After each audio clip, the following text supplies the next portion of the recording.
Alright guys, we're here for Monday Night Raw, and tonight's Raw of course is the Fallout show from this past weekend's Backlash. Backlash in general was not a show that I was particularly happy with. That was quite a mid-show. I think we all shared the same feeling when it came to Backlash. Quite an average show, nothing crazy happened. Yeah, it was a pay-per-view that we could have just done away with, you know. It was not very important. To be honest with you, John Cena, because he's John Cena, because he's a Hollywood star now, it makes sense for him to main event back, what was the name of the show? Fastlane, yeah, and all that stuff. But the main event itself wasn't anything like, you know, a pay-per-view quality main event. I'm talking about the Cena and LA Knight match. That was something like a kind of a match that would close SmackDown, you know, back in the early 2010s or maybe mid-2010s. It wasn't anything special. Fastlane in general was just an average pay-per-view. And tonight's show, from the preview of it, seems like it could be an average show. I mean, I'm not too sure about that, because looking at the preview for the show, right, it's interesting. The preview isn't anything crazy. We know that Michael Cole is going to be talking to the new Undisputed Tag Team Champions. That's Cody Rhodes and, of course, Jey Uso. And on top of that, Kofi Kingston is going to be fighting Ivar of the Viking Raiders. Of course, the Viking Raiders, one half of the Viking Raiders, Ivar's partner, is injured, so he's out of action, from the ring. He's not going to be here for quite a bit, and Ivar is maybe going to be on a solo run over here, hopefully. But he's going to be in singles action tonight against Kofi Kingston. Also, we know that Raquel Rodriguez is going to be fighting Nia Jax. Not a big fan of Nia Jax, we'll see how that goes. And Becky Lynch is going to fight Tegan Nox. So, three very average kind of matches advertised for the night. Let's see how the show turns out to be. But Ricky, it's great to see you. True. Great to see you. Gary, great to see everybody. Hope you're all doing well. But yeah, let's hope it's going to be a good show. Just starting off with Monday Night Raw. You got the intro going.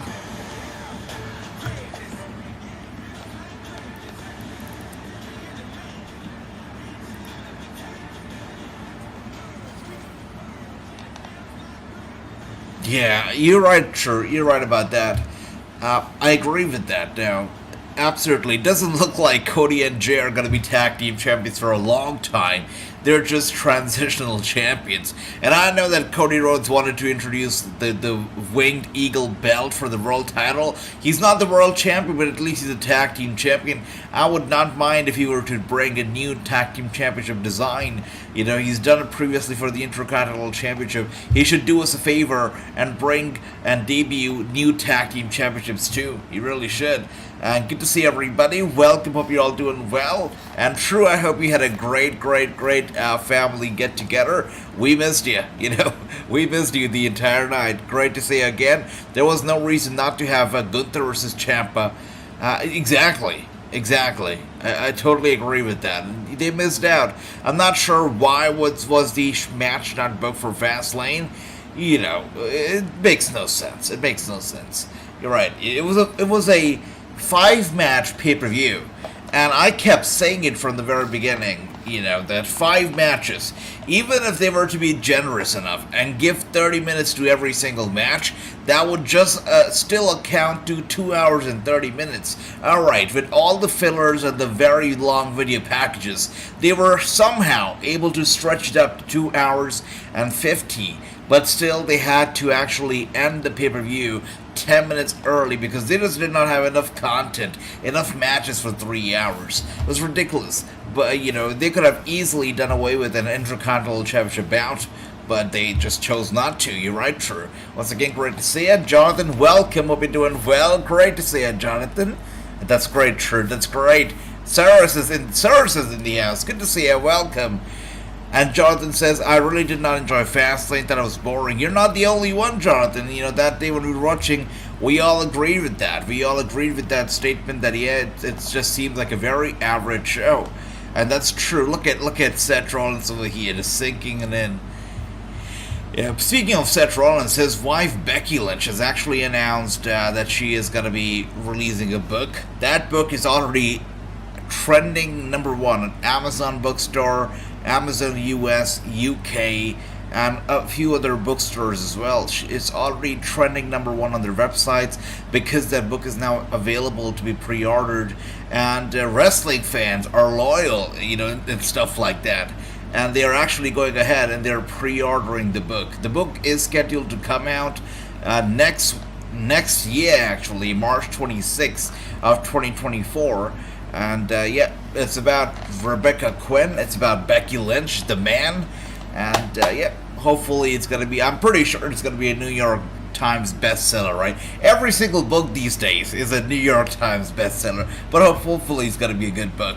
And True says they wasted Lashley versus Mysterio for, it was a cheap pop. There was no reason. Can I just say there was no reason for Carlito to not come out along with the LWO at the very beginning of the match? It just made no sense. They waited for him to come out in the last minute, as if he was not already in the locker room, ready to come out. It made no sense. Why did they hold him off to the last minute of the match? It made zero sense to me as well. Gary says, took a lot of heat for giving Fastlane. Yeah, it was good, Gary. I was with you. Yep. What is Rollins saying? Yeah.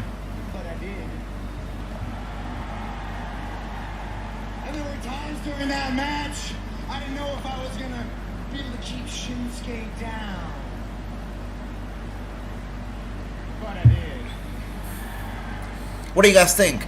Did the right person win at Fastlane between Shinsuke Nakamura and Seth Rollins? Or did you guys hope that Shinsuke would finally become champion? How did you feel about the end to the pay-per-view? Were you happy with it? I was happy with it, to be honest. Yes, I also wanted Shinsuke to maybe become champion, but I know that Seth would probably do a better job, so I'm okay with Seth Rollins being champion, true face of the company right now. I can confirm I won't be reading that. Wow, Jonathan. The past 2 wrestling books that I've read, one's Ronda Rousey, well, she wrote that book before she came to wrestling, and the other one was Chris Jericho's No is a 4-letter word, and that Chris Jericho book was short, I'll tell you that. That book was short. That book was so short that I was on a flight. Where was I flying? I was on a flight from New York to India, actually, and I finished that book in one flight, literally. And it was a short book, I'll tell you that. Carlito returning was probably the best part. You're right.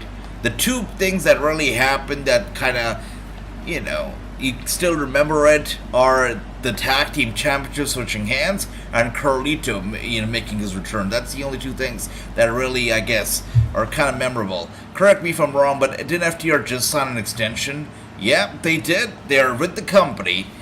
It's surprising that they dropped the titles. It really is, yep. Carlito returning was probably the best part indeed, brother. Indeed, once again, great to see Mr. Singh. Score was lower. Let's see. Yeah.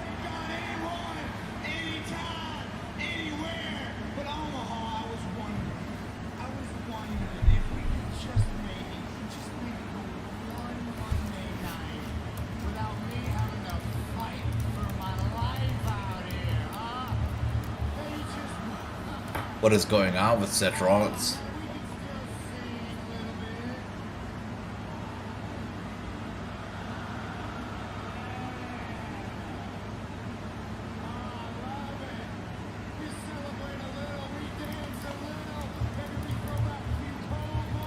I like how he's wearing a chessboard tonight, right? Oh, comes out Drew McIntyre. Big time Drew is back in the championship scene, it seems. That's good for him. That is good for him. Drew is here. Seems like he wants it. Finally, Drew is doing something that's noteworthy, right? Good for him. What was the point of Jade pop? Yeah, alright, so that was cool, right? Jade Cargill popped up, and she literally arrived in the building in her ring gear, shook hands with Triple H, and then we don't know where she went, right? I don't know if she went to the wrong show, or I just don't know what happened. Then Triple H made a comment on the press conference that they're not going to rush Jade Cargill. They're not going to rush into the whole thing.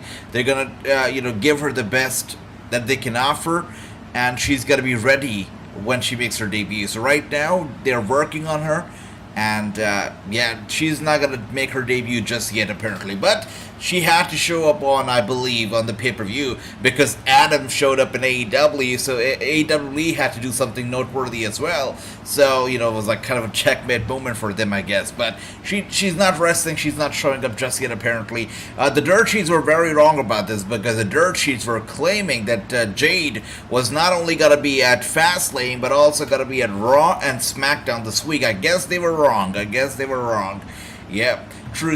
Jonathan says, I need to get back into the habit of reading books. I know, these days we're so busy, our lives are so busy that we just don't find time for stuff like reading, as it is a time-consuming activity indeed, but still, reading is a really, very necessary, part, and definitely, reading is great. I'm on the same boat, Jonathan. Don't really get the time to read books a lot, but, every time a book like that pops up, I try to, buy and read. So hopefully we'll be buying the Becky Lynch book as well. Right, he wants some rest. You're right, true. Mustafa, welcome. You know as well as I do, eventually someone's going to jump you from behind, jump you in the parking lot, jump you in the back. I'm here to look you in the eye, man to man, and see how... Drew says that somebody's going to jump Seth Rollins in the parking lot. I did not know that Seth Rollins was going to show up at NXT tomorrow, right? Because that's the only place where you get jumped, in the parking lot. Gary says they're just giving Jade Cargill a little polishing. Yeah, that's right. They're just doing that, And it seems like Jade is very happy. I see Jade is thanking everybody. I even saw her stories, yesterday, where she was thanking her hairdresser and her makeup artist. I'm like, yeah, she loves being here. Can't you tell? Yeah, she's having fun. Good for her. Bingo. Look, I'm not used to my challengers conducting business in this way, so I'm a little, not really sure how to respond. You mind if I get some help? Please. Interesting. Two baby faces going at it, right? In this feud, apparently. I mean, people like Drew, I guess. And people, of course, like Seth. Interesting. Anel, good to see you. I was wondering that, too. We got two faces. Is a heel turn coming up?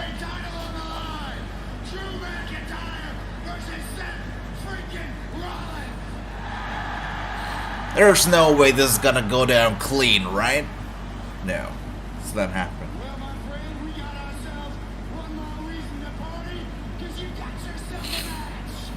That's interesting. So Drew versus Seth tonight for the championship?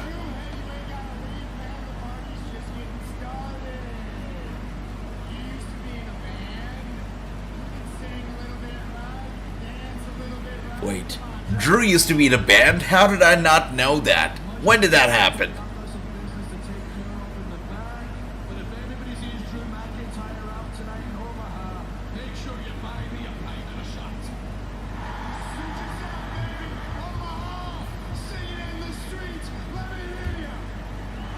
Okay, quite a way to kick things off. I mean, people are pop. Oh, it's Crown Jewel. Makes sense. Thanks for that, Drew.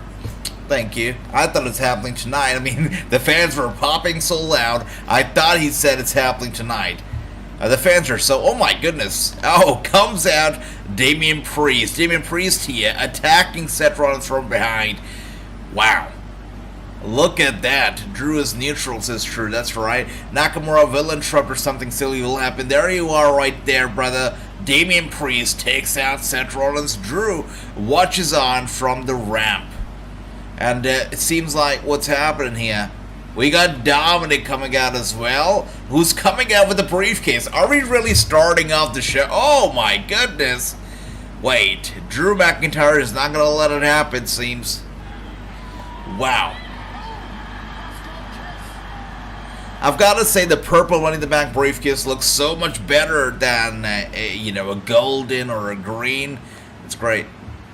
Well, Drew is not going to let the cash-in happen tonight, that's for certain. He doesn't want to fight Damian at Crown Jewel. He wants to fight Seth. There you are. Brooklyn Joker welcome. He says, Drew McIntyre, oh, 3MB, 3-man band. That makes sense. Thank you. I totally forgot. 3-man band. That's right. Yep. Well, good for Seth Rollins. He's still walking out as champion tonight. Dirty Dominic is neutral. Yeah, very neutral, without a doubt. Still not sure how Rhea Ripley feels about, the tag team titles going out the Judgment Day. For she wanted gold across the faction, and now she's got Finn Balor, and his partner, of course, losing the tag team titles. That's got to be hurting. Oh dear. Up next is going to be a Viking Rules match. And just like I said, guys, it's an interesting episode of Raw, what do I tell you? The only matches that they have advertised tonight are Raquel Rodriguez versus Nia Jax, which makes me want to tune off, right? You've got the Viking Raiders match between Kofi and Ivar, which is a total mid-card kind of a match. And then you've got Tegan Nox versus Becky Lynch. And somebody asked this question last week, and I'm going to take that question, I'm going to steal it, and I'm going to throw it back at you guys. Why is Tegan Nox so over? Really, what's the deal? Do people like her colored hair, or what's the deal with Tegan Nox? For me, I smile whenever I see Tegan Nox because she just seems so positive, and she's always happy, she's smiling, and the smile is contagious. That's why I smile when she smiles, I guess, on camera. But what's the reason? Why is Tegan Nox so over, right? Yeah, tonight she's gonna fight Becky Lynch. I guess we'll find out. What's up, Jake, my brother? Welcome. And I see Jake over there actually has a Fiend profile picture paying tribute to Wyatt. Speaking of that, on that note, the dirt sheets are saying that WWE will be moving forward with Bray Wyatt's universe, and we're going to be having the likes of Uncle Howdy and some of Bray Wyatt's creation actually being given a platform on WWE programming. We'll be having them once again on our shows, which is interesting. How do you guys feel, about the idea of Uncle Howdy still wrestling, or maybe the Fiend showing up? How do you guys feel about this universe of Bray Wyatt still existing on the shows? Let me know, how do you feel about it? Raw should be 1 hour with this exactly. I don't know what they're gonna do with the rest of the show. Nothing else has been announced. I don't know. You know what? I've got a very bad feeling. And I say bad because it's so painfully predictable. I've got a feeling that the main event is gonna be Seth Rollins and Drew McIntyre versus Damian Priest and Dirty Dominic. I just have a bad feeling about this, and that's how WWE usually books its shows. We start off with a promo, and whatever happens in that promo, a little bit of a bash out there. We usually end the show with the same people as well. So I've got a feeling that we're gonna have Seth Rollins and this guy Drew McIntyre versus Damian Priest and Dirty Dominic. Let me know what you guys think, but I've got a feeling that it's gonna happen. We've got True here saying yes. True is the one who asked this question last week as well. I don't get it either, AJ. I don't see it with now. Yeah, exactly. It's her personality. Me too, Jonathan. For me, I like when she smiles. It's contagious. But still, she's very over. I see a lot of people on social media talking about Tegan Nox, and I'm trying to find it, but I haven't been able to find it. Hopefully tonight we'll see what Tegan Nox is all about. That's right, Jonathan. R.I.P. Bray Wyatt. Doesn't sound like a good idea. It's one of those ideas that can be, I feel, either very good or either very bad. Because if they're able to pull it off and pay a solid tribute to Bray Wyatt, keep the name Bray Wyatt alive in a good way, and also let the creations free and, really get it over with the fans, it could be a good idea. But if it turns out to be a hot mess, then it's got to be a shame. Because, first you're taking an idea from Bray Wyatt's books, you're risking it all, really, and you never know how it's really going to turn out. And if it doesn't go well, it's just going to be an embarrassment. The last time we're going to be seeing his creations on TV, it's going to be an embarrassing spot, and it's going to go down in the history books as one of those regretful things and decisions that WWE has ever had to make. So it's a very risky choice. I did not report on this whole story, that the dirt sheets broke about Bray Wyatt and the creations, because I feel like I don't know if this is even true right now, right? Only a handful dirt sheet media have talked about it. I'm not sure if it's true, but if it's true, wow, it's a risky move. I feel so too. And Brooklyn says, it does not sound good because people miss Bray Wyatt. And Brooklyn Joker here raises a very good point, because Bray Wyatt, they keep saying it, that Bray Wyatt had creative freedom, that he used to work with the creative, and he used to come up with ideas himself. It was his own brainchild most of the times. Now, if you're going to be using Bray Wyatt's creations, that's Uncle Howdy, that's The Fiend, so on and so forth, without Bray Wyatt, you're no longer, they're no longer Bray Wyatt's brainchild. It's no longer the same creative. And that's where things can get slippery and sloppy. So we shall see. Speaking of creative, I saw a news story breaking right before I was about to go to bed that TKO has given Triple H their blessing, and now he's 99.9% in control of creative. It's very interesting how the dirt sheets came up with that number, 99.9%, that Triple H is in control of the creative and not Vince McMahon. I'm not sure, again, how true that is, but it's what the dirt sheets have started to talk about, a few hours ago. So that's that. And I think the Firefly Funhouse should... Gary also agrees that the Firefly Funhouse should also rest. I see Gary, my brother, probably says it's true. Yep, I'm not a fan of the idea. Well, nobody here actually likes the idea. Not even Jonathan. He says, I'm not a fan of that idea. I find it disrespectful to Bray and his family. There's only one Bray Wyatt. Agree with that. And if they were to use an idea from Bray Wyatt's universe, I feel like it would be only fair for them to pay his family royalties too. I'm not sure if that's going to happen though. And here we are, guys, the Viking Rules match kicking off, and a clothesline to Kofi Kingston. He goes down. Speaking of royalties, I was watching one of the interviews that Brian Pillman Jr. did some time ago, because it was actually, I believe, October 6th was the day when Brian Pillman Jr.'s father, obviously, we all remember the very, very hurtful incident when, his father unfortunately passed.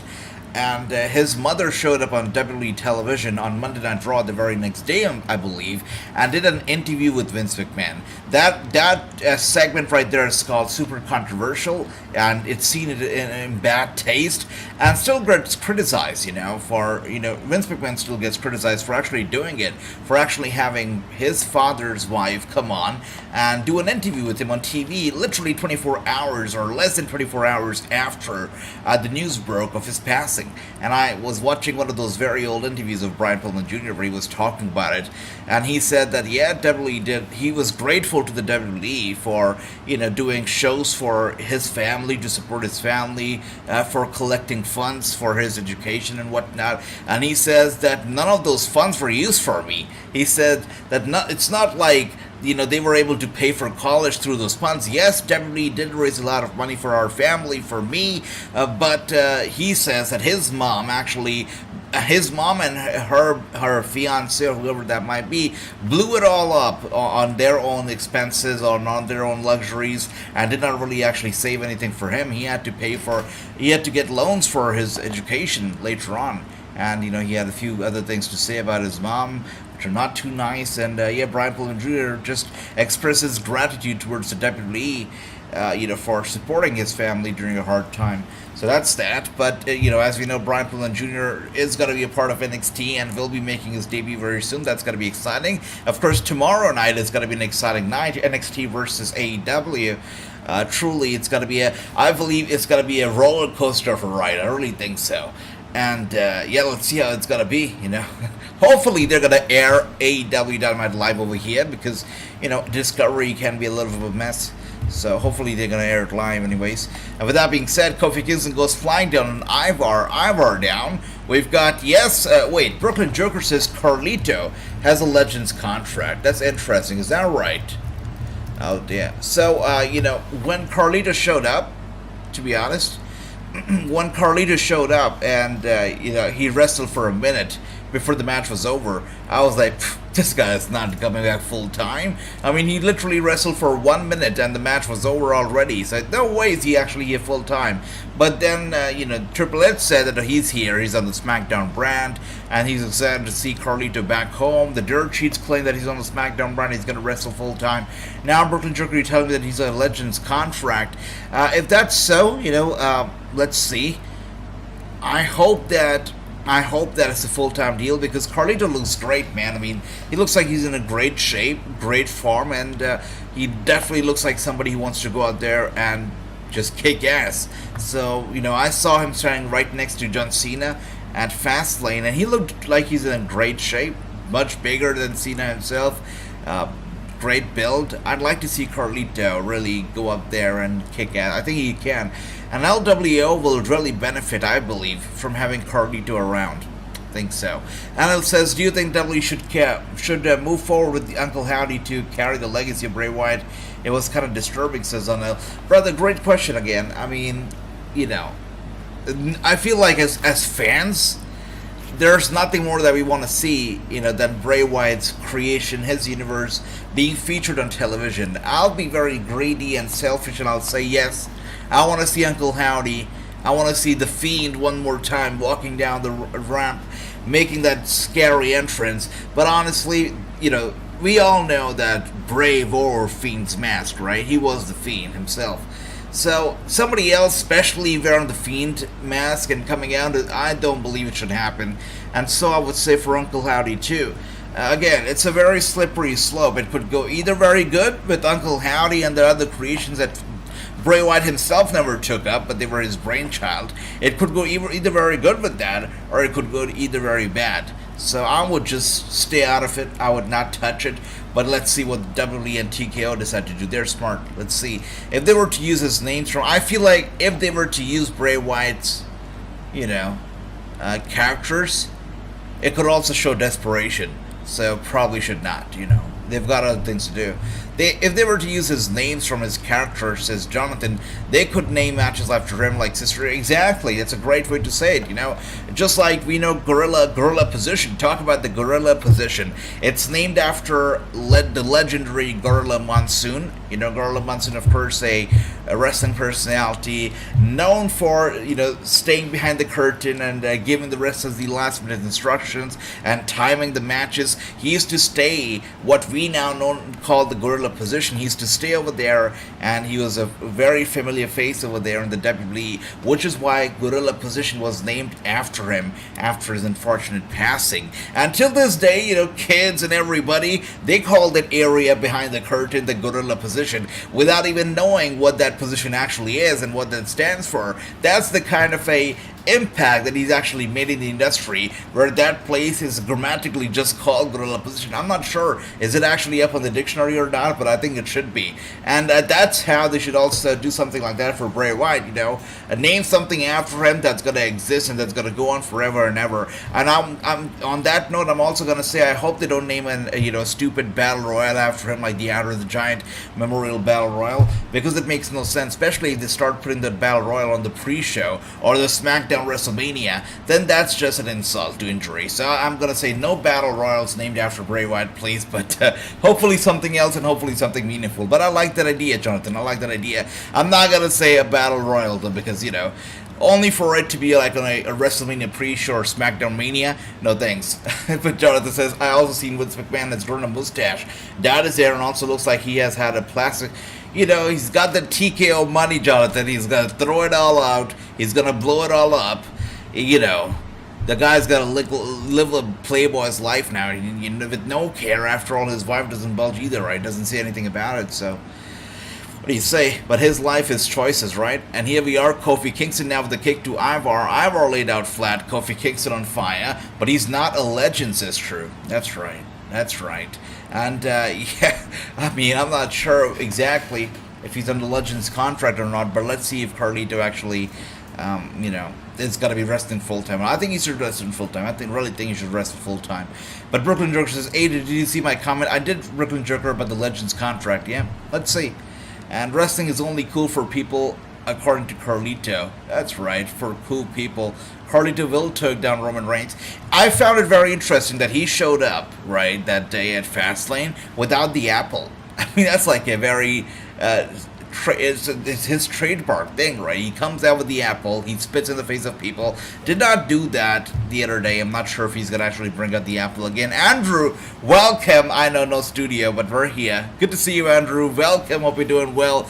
Brooklyn Joker says if Carlito beat Roman for the title, he will be the first person, to Mexico person, to win the Universal Championship. I think that's Brooklyn Joker. I'm gonna tell you what. I like Carlito, but I feel like he's not gonna beat Roman Reigns. I don't think so. How old is Carlito again? 1 second. Carlito age 44 years old. You know, I don't think he's gonna beat Roman. Should be there to help the next, you know, generation of wrestlers to go out there and do their thing. Carlito being around is gonna be a great help. It's crazy, guys, how, you know, in like 5-6 years, all these wrestlers that we're watching right now are going to be like over 50, a lot of these wrestlers, and they're going to be maybe retired, perhaps, you know, they'll be super part-time while they're barely wrestle, I don't know. By the way, goodness, look at that. Kofi Kingston, he grabs Ivar by his beard and tosses him down hard straight to the table. That is crazy. And as a man with the beard, and, you know, very proud of the beard, that was crazy to watch. I'll tell you what, nobody should be held by their beard like that. I feel bad for Ivar, and comes out, look at that. In Ivar's defense, comes out Valaha, who takes out Kofi Kingston, and now Xavier Woods over here trying to go after Valaha, but Valaha trying to scare him off. That's right. No, Andrew, never gonna sell it, my brother. Never. We actually had some work done over there again, so you know, that's why I'm not there. Oh my goodness, there you are. Ivar now taking out Xavier. AJ, if you were bringing out one wrestler back to the WWE, who would it be? Good question, Jonathan. I feel like it's so funny because now wrestlers have started to bounce to and fro between the WWE and AEW. If I were to bring back one wrestler to the company, interesting question. Gosh. Do I miss anybody? I don't know. I'm not going to say CM Punk. Oh, through the table goes Kofi now. Nice shoes, I must say. Those are some good shoes. But if I'll ask that question to everybody. Actually, if you could bring one wrestler back to the WWE, who would it be? Jonathan, True, Andrew, Brooklyn, anybody, Anil, anybody watching, let us know what you think. Gary, if you could bring back one person to the WWE, one wrestler who was here previously, who would that guy be? If I were to say one name, probably... Do I not miss anybody? I cannot even think of a name right now, actually. Oh, I see Andrew over here, very smart with that comment. Brett in his prime. Now, if you were gonna talk about people in the past, okay, Bret the Hitman Hart, that's very easy. I'll say, you know, Stone Cold Steve Austin, sure. By the way, speaking of people in the past, Hulk Hogan did an interview with Chris Van Vliet, and seems like that was not really a factual interview, but that was an interview based on Hulk Hogan's lies. That's about it, his fantasies. He made a few claims which apparently turned out to be not true, including one about his son apparently having a match against Shane McMahon, or the plans of that match were in place for WrestleMania 39, but it actually never happened. He made some bizarre claims, and Fightful actually went to the depth of one of the claims, and they said that no, he's lying.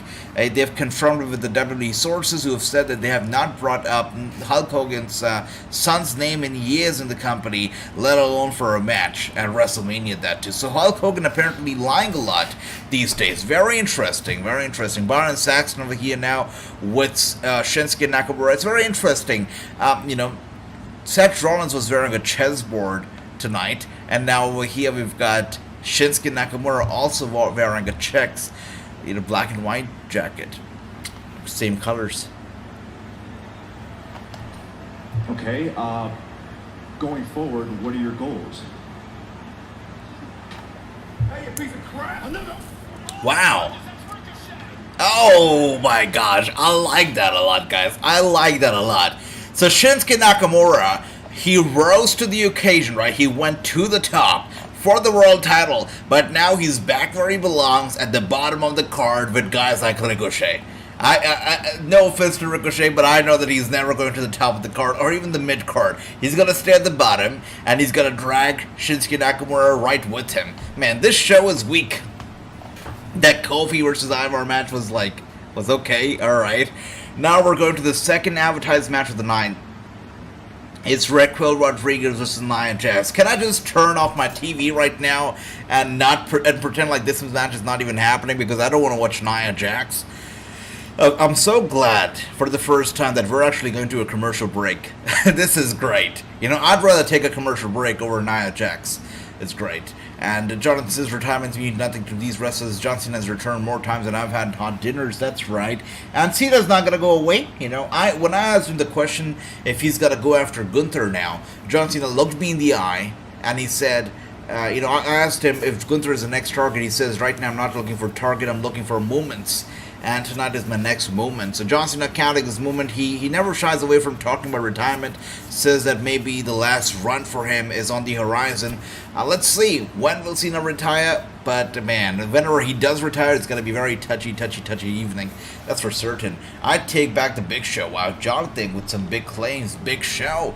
John Moxley, says Gary. I like that, okay. I was just, looking back at the history. Did a post about it on Twitter. By the way, if you guys are not following me on Twitter, make sure to do so, because, now I'm on Twitter. I'm active on Twitter for the first time in years. And it's fun.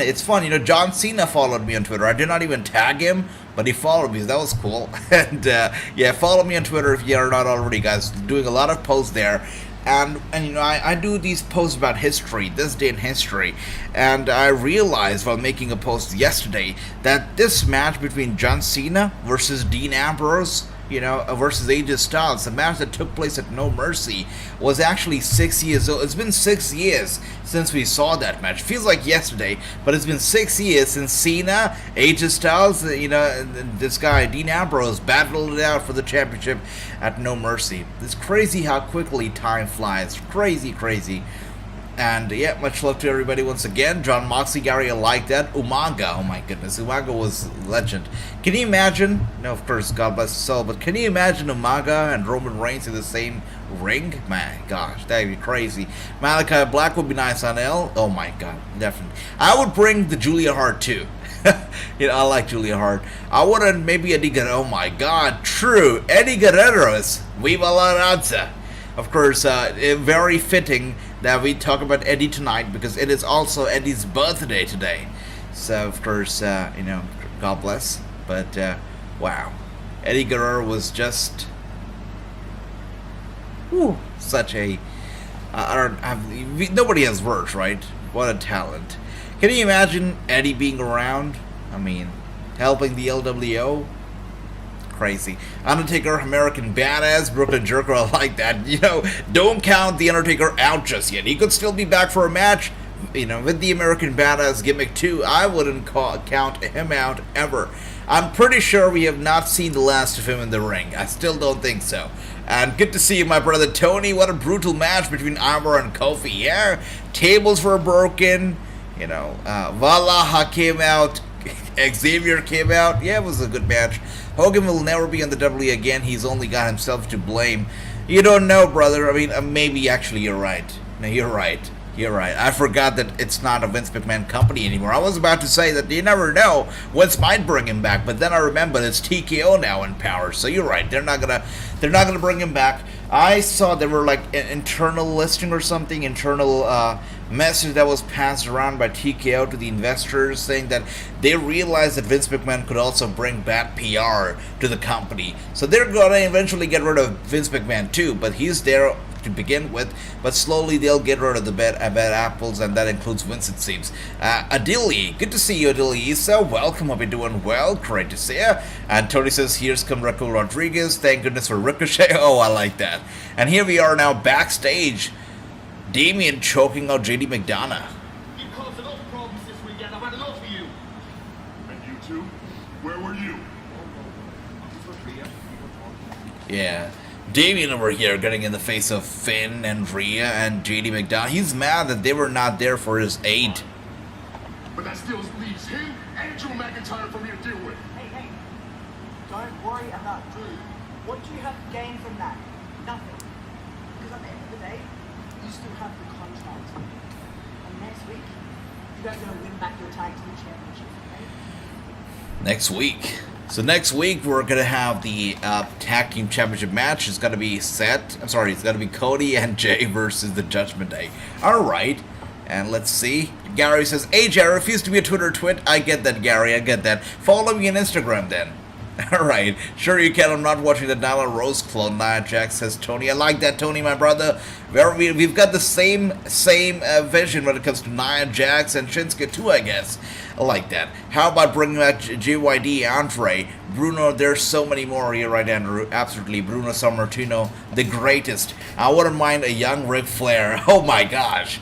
A young Ric Flair on the same show as his daughter? My goodness. Oh, that'd be nice. He would embarrass her so much. Yeah. Correction, Ivar wins over Kofi. Nobody cares, Tony. Nobody cares about that Ivar Kofi match, I think.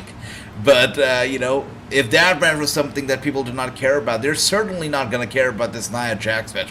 Hopefully, Raquel Rodriguez walks out of this ring in one piece, and Nia Jax does not mess it up, but at least, let's see. You know, I saw a claim on the internet. People talking about maybe they brought back Nia Jax only to put Jade Cargill over. Maybe Jade Cargill will be the first person to absolutely destroy Nia Jax and send her away for good.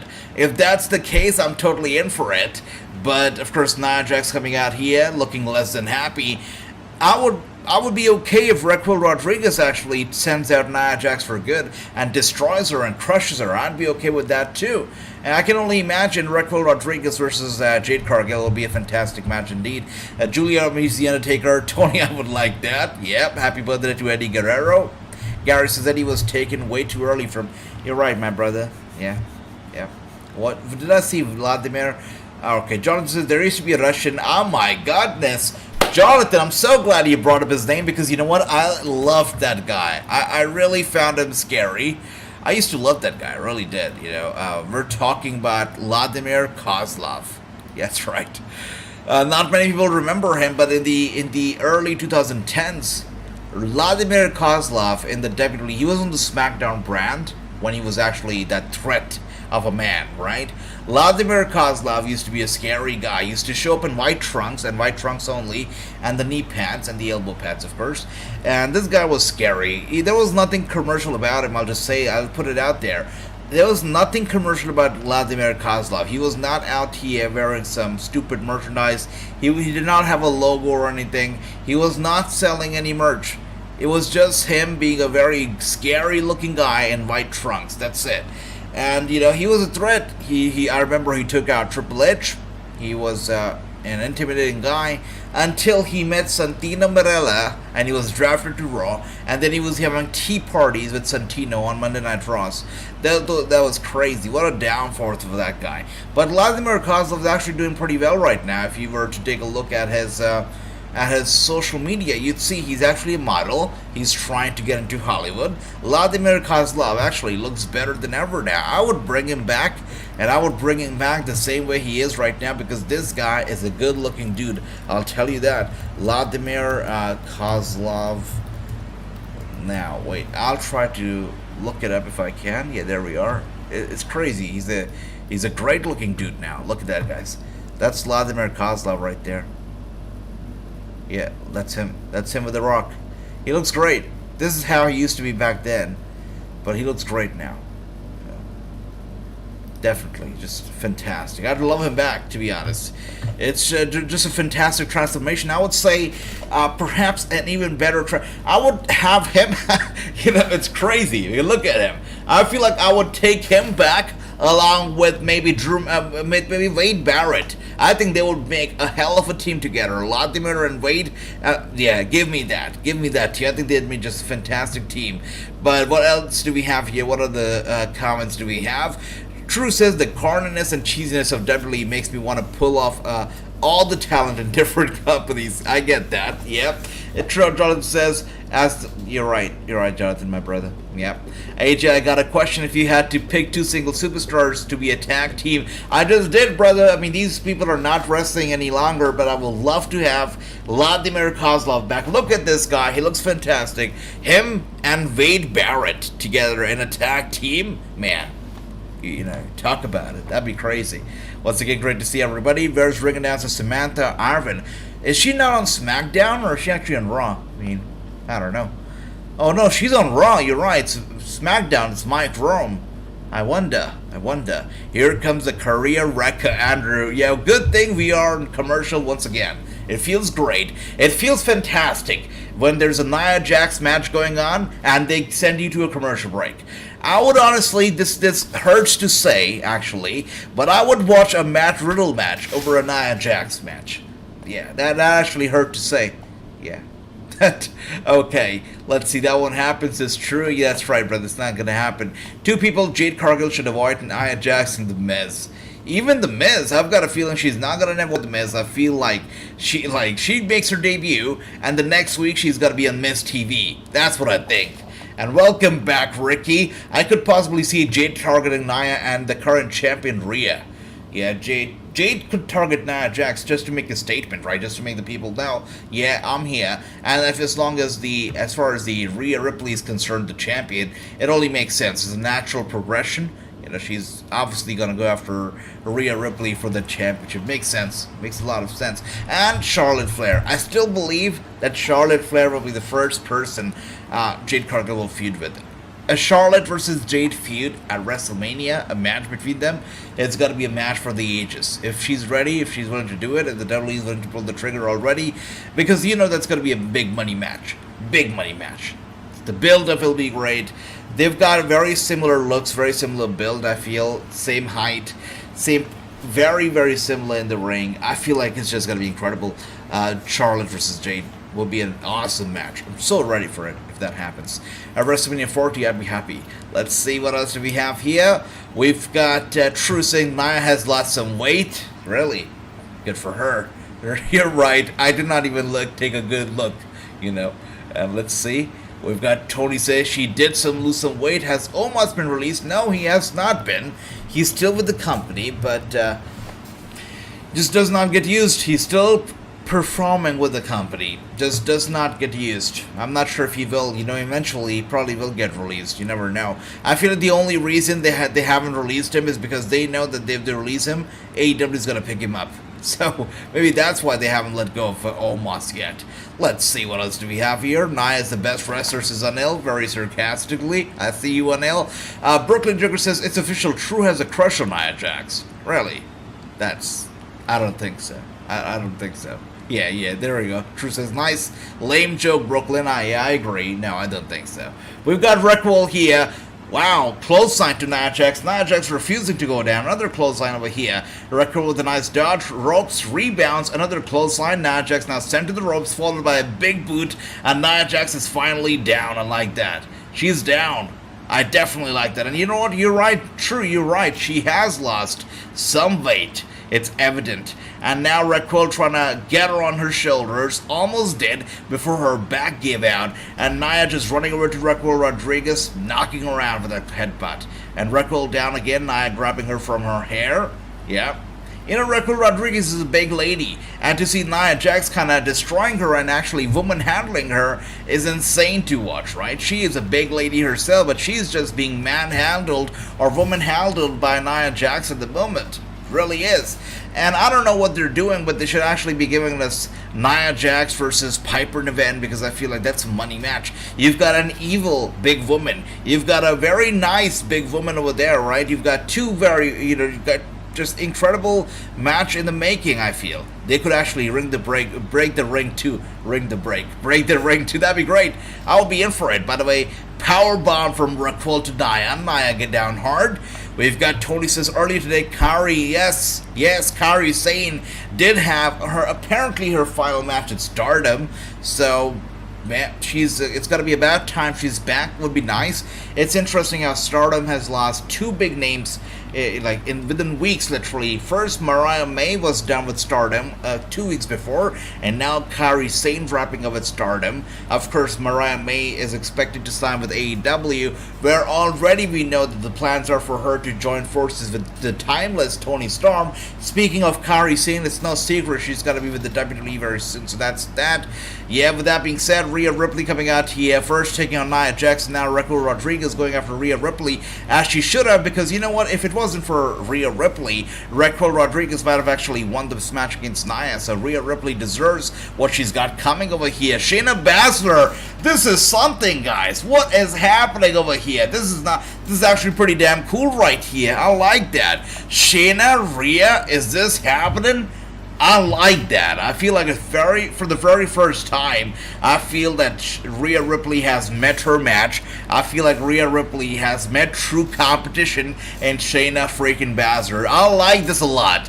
This thing just turned 360, right? We went from Nia and Raquel to Shayna and Rhea. How did the cards play out over here? I'm so glad they did, because I like the look of it, guys. Shayna Baszler versus Rhea Ripley for that championship is gonna bring eyes to the table. It definitely does. I like that. I like that a lot. And thank you, my brother Jonathan. Make sure, guys, to like the video. How about Vladimir and Jinder? It would be a modern version of Iron Sheik and Ivan. Would be something. I would not mind that, Andrew. Jade Cargill is the irresistible force, while Nia is the immovable object.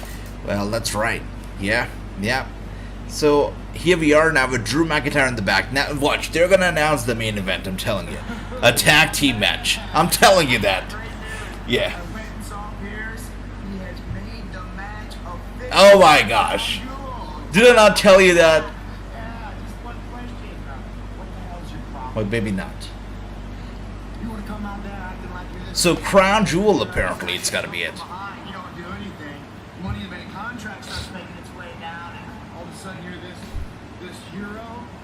Shining armor. I've been tripped for the whole time. I'm not told one lie. I literally said last week, if it doesn't involve my business, I don't get involved. I like that. Drew says, if it's not my business, I'm not going to get involved. Damian beating you was not my business. Did not get involved, but the Money Bank was my business, so I did get involved. So, Drew McIntyre, neutral, just like Drew said, keeping it real. That's right. Deanna Fisher in the house. Good to see you, Deanna. Welcome. Hope you're doing well. Hope you're enjoying Raw so far. You know what? For mid-Raw, it was actually not bad.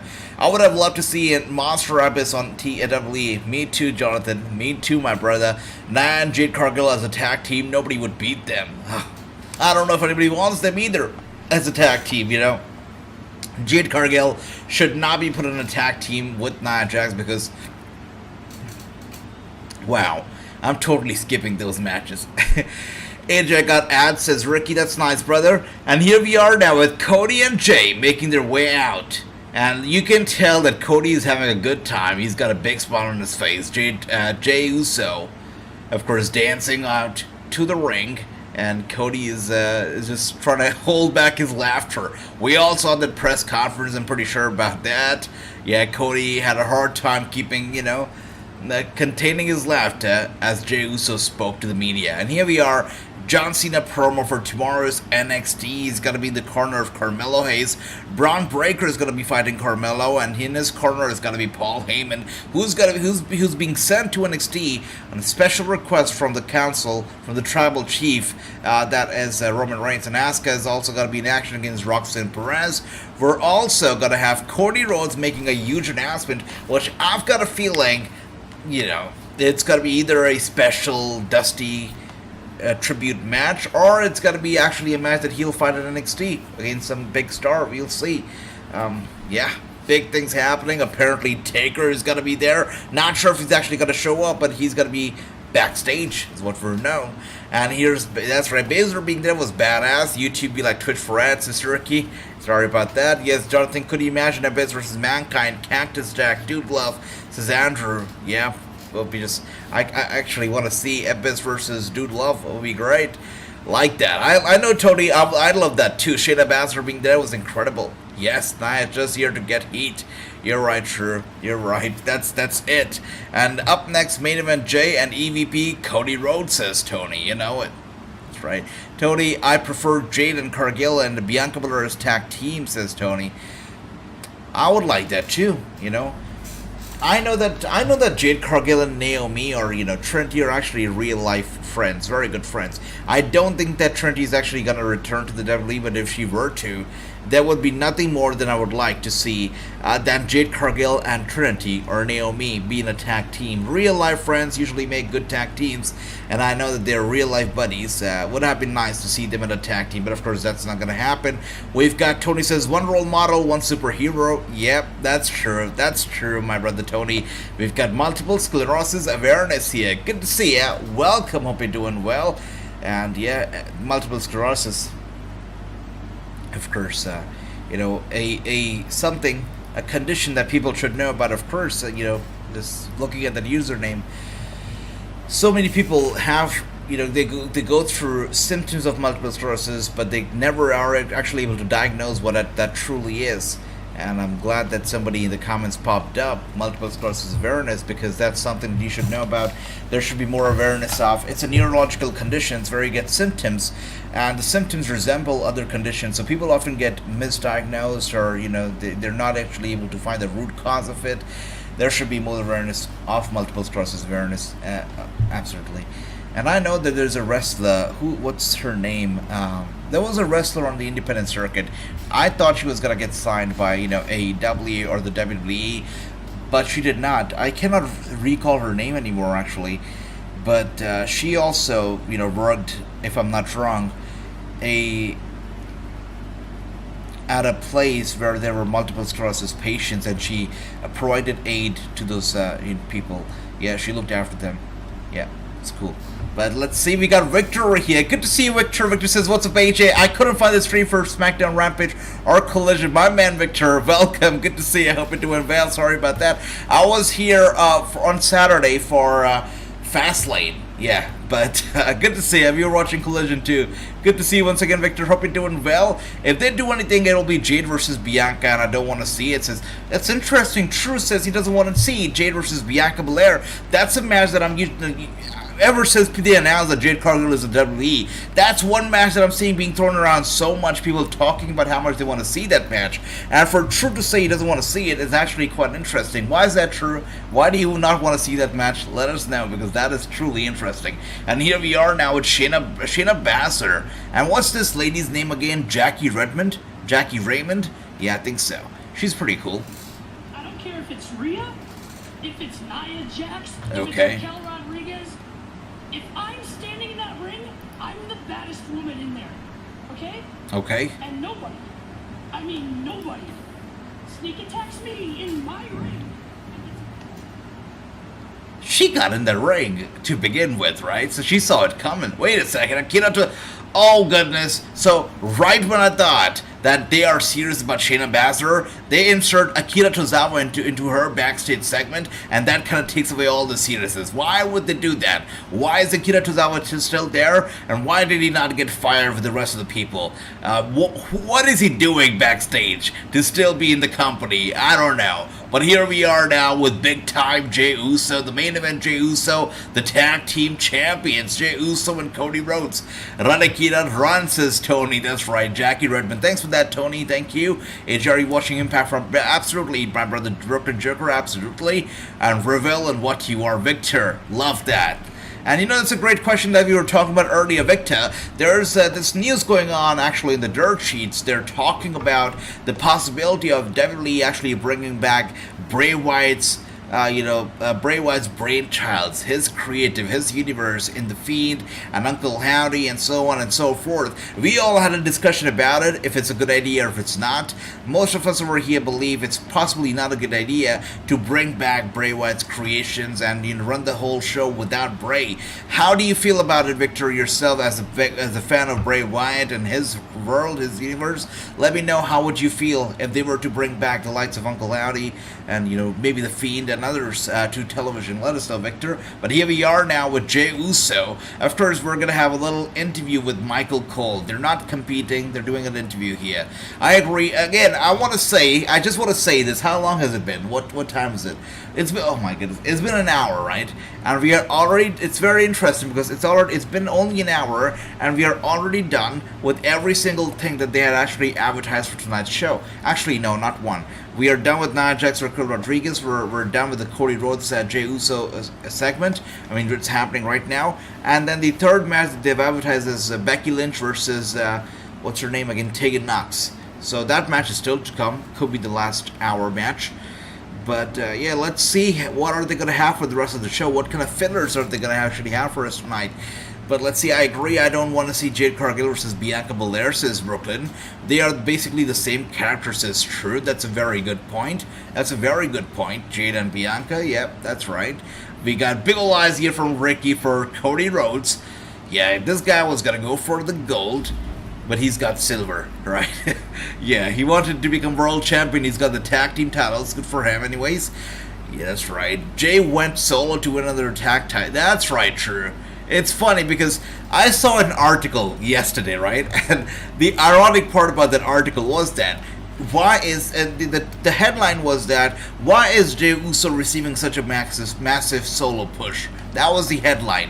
But the picture that they had used for along with the headline was of Jey Uso wearing the tag team titles and standing with Cody Rhodes. I'm like, what a solo push, right? What a solo push. I like that. Yeah, the whole crowd singing Cody's song. Yeah, I saw a couple over there, drinking, singing Cody's song. That's couples goals right there, is it not? We got Ricky saying, I love Uncle Howdy. I love to see him back. Oh, wow. Ricky says he'd like to see Uncle Howdy back on TV. Interesting, Ricky. Interesting. Okay. All right. How does it feel to be the champs? And what you mean, how it feel, Cole? We turned up right now.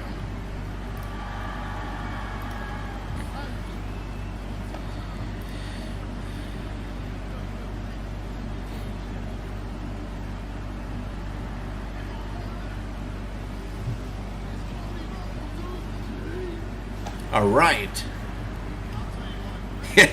Cody is having such a hard time containing his laughter. It's great. Yeah, I gotta give it up to Cody and Jey. That match, that tag team match that kicked off Fastlane, was actually a pretty cool match. I enjoyed it a lot. I did, play-by-play for that match. I enjoyed it a lot. It was great. It's fun calling it.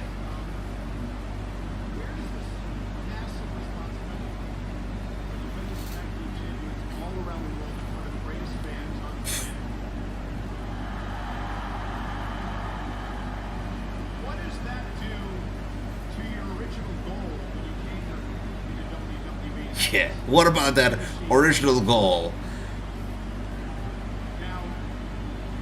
Like, Seth Rollins literally comes out here every single week. He says, okay, anybody wants to challenge me, come out and challenge me, right? He does that every single week, mostly. Cody never answered Seth Rollins' challenges because obviously the goal is to go after Roman Reigns, but he settles for the tag team titles. Okay, Cody. From what I read, Triple H wants to bring back Bo Dallas to continue Uncle Howdy. I'm all in for it. At least Bray's legacy will live on, says Victor. And if Bo Dallas is involved, got a feeling that the fans will actually buy it too, because that's Bray's real brother right there.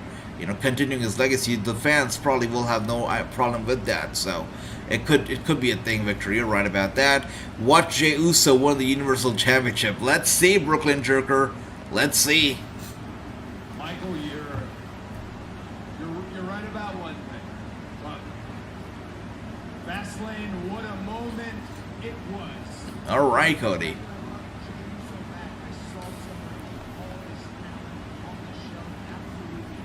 Okay, David, welcome. Good to see you. Did you see Fastlane Media Scrum? Jey Uso was. I did see it. I saw how much Cody Rhodes struggled to contain his laughter as Jey spoke. It was hilarious. It was great. Yeah, that was amazing. Is it me or I saw that too? Yeah, Cole's ears are very red. I was about to bring it up, but then I thought maybe his ears are always red, but they're very red.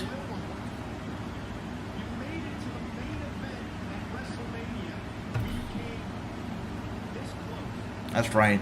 I'm glad Michael Cole is talking about it. The main event of WrestleMania, is he still gonna do it, or is he gonna be in the tag team division forever? Cody, what do you think?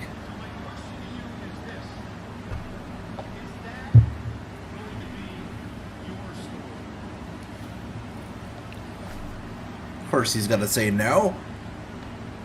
Drew says, "What the F is Cole doing?" Yeah. I've got to say, the red ears, yeah, they're scary. Yeah. I mean, I get red ears when I'm hot. Oh my goodness, Sami Zayn? What?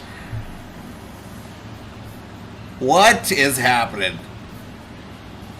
Was not expecting this, guys, but Sami Zayn is now out here with Kevin Owens. Very interesting. Are these two gonna go after... Are these two gonna challenge Cody and Jey for the Tag Team Championship? I like that. I like that a lot. Okay, let's go. That's right, Tony. Sami is here on L. You're right. And we've got Brooklyn Joker says Jey Uso for the WWE title and Jimmy Uso for the Universal title. Then at Survivor Series War Games, Jey Uso versus Jimmy Uso. Wow. That'd be nice. That'd be nice, but, you know... Not so soon, not so soon. Survivor Series happening in Chicago.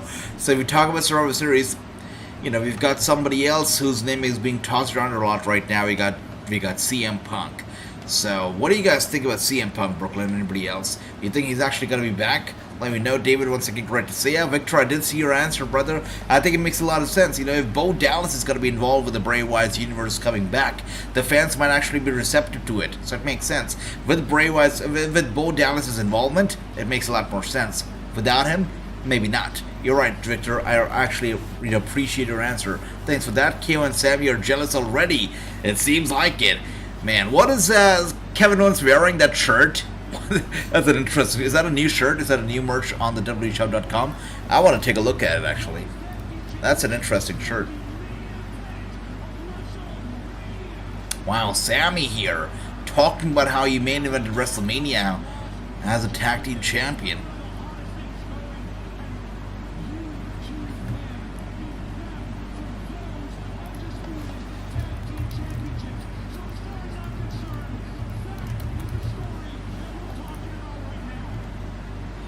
I still hate the fact that they're not actually, you know, revamping those titles. It needs serious revamping. They should not be carrying two sets of those titles at all. But nobody's talking about it. Not Sami, not Cody, not Michael Cole. Why are they still carrying two sets? It makes no sense. And that shirt that Kevin Owens is wearing is not up on WWEshop.com, at least not right now. So, if you guys were wondering, it's not up yet. If CM Punk comes back, you should go to NXT to train NXT talents. I don't know if his ego is going to allow for that, Brooklyn Jerker. I'm not sure. Isn't that the wrong music for Sami? I thought so too. I mean, it seems like they played the right music at first, but transitioned into something else. I thought perhaps it was a remix. Not sure. But was not the actual, yeah. It's new theme song. Brooklyn says new theme song. There you go, remix, I guess. Phil Brooks needs to sit the hell down somewhere, it's true. Yeah. You know, they're talking about how Dirt Sheet's talking about how he's gonna have to mend bridges and gaps with the talent. I say he's gotta do it with the fans too, because, you know, fans were understanding of him when he left wrestling at first for years. They thought, okay, he was done dirty. But now, you know, he goes away, he goes silent, he provides no explanation to the fans, no updates. He cuts off from the fans, only to come back and, you know, shed some tears, cut a nice emotional promo, and play the victim card. So not only will he have to mend those bridges and those gaps with the talent, but also with the fans, because the fans are also mad, I feel. They're mad. They really are mad. Kevin looks pissed. Yeah, he's got anger problems. Remember, O'Neil? That's right. Wow. He's not playing around either, is he? CM Punk LA Knight, Victor, I see, yeah? You know, CM Punk LA Knight kind of reminds me of CM Punk and Ryback back in the day. That time, Ryback was super over, actually. Everybody was like, feed me more. Feed me more. Remember that? Everybody was about that at that time. It was crazy, so stupid. And LA Knight also super over right now. Hopefully LA Knight's not going to end up like Ryback, though. But very similar. Very similar. And Brooklyn Joker had to switch back to an update version of his original. You're right. You're right. That was Sami's heel team that they just played. They messed up, yeah? They messed up, I guess. Good catch, true. Good catch. Because we do accept. Oh my goodness. We don't need to wait. We can do it tonight on Monday night. Main event set, guys. Cody and Jey versus Kevin and Sami. And Judgment Day is going to interfere, and this match is going to end up in a no contest. But still, sweet. Sweet, we're going to get this match tonight. I like that. Kevin and Sami versus Cody and Jey. The fans are going to be sent back home happy, that's for certain. Brooklyn says, I got a question. If you had to send one WWE Superstar to AEW, who would it be? It would be Kevin Owens. Yeah, I would send two. I would send Kevin and Sami. Yeah, definitely. Right there. Right on the bed. I feel like, yeah, why not? I think it would be nice to see them in AEW. My role model, Chad Gable. Can you imagine Kevin Owens as the ROH champion again? I'd like that a lot. And here we are now, Chad Gable. That's right, Tony. Yeah. Back to the Intercontinental Championship. And if I'm gonna be Gunther, I gotta have my body in tip-top condition. Now hit me again. Thank you. What do you think? My goodness. Now hit me again.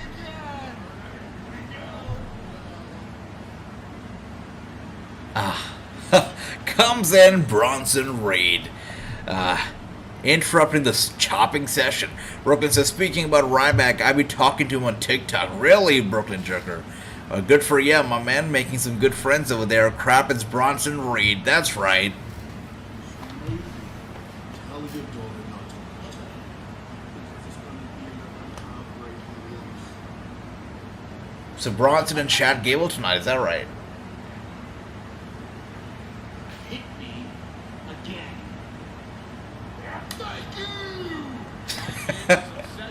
Did you see that? Oh dear. Otis just chopped this guy, Chad Gable, and instantly he says, thank you! That is so funny. Oh, that is funny. And here we are now. Ricochet was trying to make his entrance before Shinsuke Nakamura attacked him. Shinsuke Nakamura is being dragged down to the lower cards along with Ricochet, guys. That's what's happening. I would like to see Gable and Walter. My goodness, brother. Ho ho ho ho. Oh, whoa, whoa. It's no joke having Walter anywhere. You know, Walter anywhere is gonna just make an impact. That's, whoa, wow. I mean, I just went speechless right there. You know, Walter, AEW, NJPW, he's gonna take over, man. He's gonna take over. He's amazing. He really is, I feel, one of the greatest stars today, and he is amazing. I mean, huge respect to Walter, to be honest. Huge respect. He revived single-handedly the Intercontinental Championship. He's done a great job with it. The longest-running champion of all time, and without a doubt, truly is deserving of that accomplishment too. Walter is awesome, man. To see him anywhere would be a pleasure. Anywhere. I don't watch NJPW because of the craziness and, you know, the lack of availability of the content here, whatnot. But I would still struggle. I would struggle hard. I would find a stream any time of the day. I'll tune in just for Walter. That's how good he is. GT is on Ricochet. That's right, Tony. But good to see it once against the GT car. Ryback might go to AEW since Brooklyn Joker. I don't know. PJ Black. Again, I take PJ's back words for it, right? He said, you know, in an interview with myself, he said that Ryback is never going to AEW. He says he's never going to WWE. He's never going to wrestle again because he's messed up his knees so bad that he just can't wrestle again. I'll take PJ Black's word for it, and I'll just say that he's never wrestling again, but we shall see. We got Brooklyn says, true, check this out. Brock Lesnar to each. Wow, that... the part-timer is going to be even more of a part-timer, my man, I'll tell you that. Victor says, Triple H and Roman Reigns on SmackDown Friday. Yes, yes. Season premiere. Roman's got to be there. Wonder why, but he's got to be there. I really wonder why. Just for a little talk? That's it? Or is there something happening? Nakamura said he was going to go to Ricochet for getting involved in Rollins' business. Yeah, that's what happened here. So, speaking of AEW, a very popular wrestling website, right? Not going to name names because, you know why, but a website.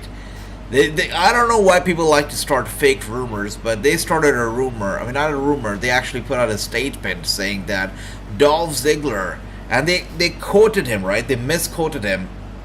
It was a false quote. He never said it. He never did an interview with an imaginary FM Canadian radio that they claimed that he did an interview for, apparently. Not sure if it's imaginary or not, but they said that he did an interview with a Canadian radio station where he said that for the first time in his life, in his career, he finally feels like he's going to be free, that the next step is going to be great, and blah, blah, blah. He talks about the future, apparently hinting at AEW. And that quote went everywhere. It made the rounds on the internet and whatnot. And then his brother actually had to get on there, Ryan Nemeth. He had to get on Twitter and he had to say that, okay, he had to call out that news website for, faking that whole interview and putting out some fake quotes from Dolph Ziggler and just telling the fans that it's fake, that Dolph Ziggler never did an interview with anybody after his release, let alone a Canadian radio station. So he said it's fake, don't fall for it. And people, I guess, they stoop to any levels to get clicks. It's terrible. Anything for the clicks.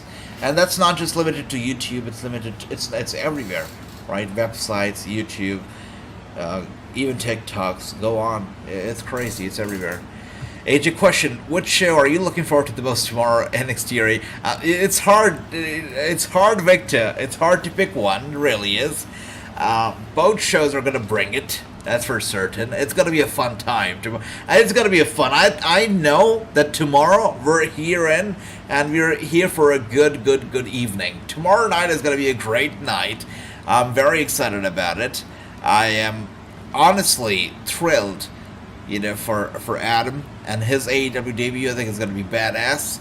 I got a feeling that tomorrow we're going to see more than what they have been advertising on the show as well. I think that Tony Khan will have some surprises up his sleeve, and tomorrow night he's actually going to surprise a lot of us with what he does. And talking about WWE, of course, they've got a loaded show, so I'm very excited about their show too. Let's see. Alright, True says, I'm looking forward to the NXT title to me too. Meet the title Tuesday. It's going to be great. It's going to be great. And here we are one more time. The main event. It's going to be undisputed WWE Tag Team titles on the line. We got Sami and Kevin, of course, against Jey and Cody. It's going to be a nice main event. The fans are going to go home smiling and happy. I've got a feeling the Judgment Day comes in. They attack the two, and if it's a no contest. But maybe after the show gets over, dark match or dark segment, it's got to be Kevin and Sami and Jey and Cody clear in the ring of the Judgment Day, sending them back to the back and also sending fans home happy. That's what I think will happen. Alright, True says either way wrestling fans win tomorrow. Exactly. I'm very happy about tomorrow. I think it's going to be a great night, and fans are going to be the winners tomorrow night. I truly believe so. I do. I really do. And here we are now with Bronson Reed coming out. Of course, he's going to take on Ricochet. Should be So are they only going to use Bronson Reed to squash people up on the roster, or are they actually going to do something with this guy? No championship shots, I believe, right? No title matches yet at all. No real big opportunities for this guy. Really, I don't believe any pay-per-view matches either for Bronson Reed yet, right? I mean, the only time that I see him are random matches on Raw. That's it. Nothing big about Bronson Reed, at least in the roster yet. Wonder if they're actually going to use him on a serious note. Gary says, I think Matt Riddle would work real well with Rascals at Impact Wrestling.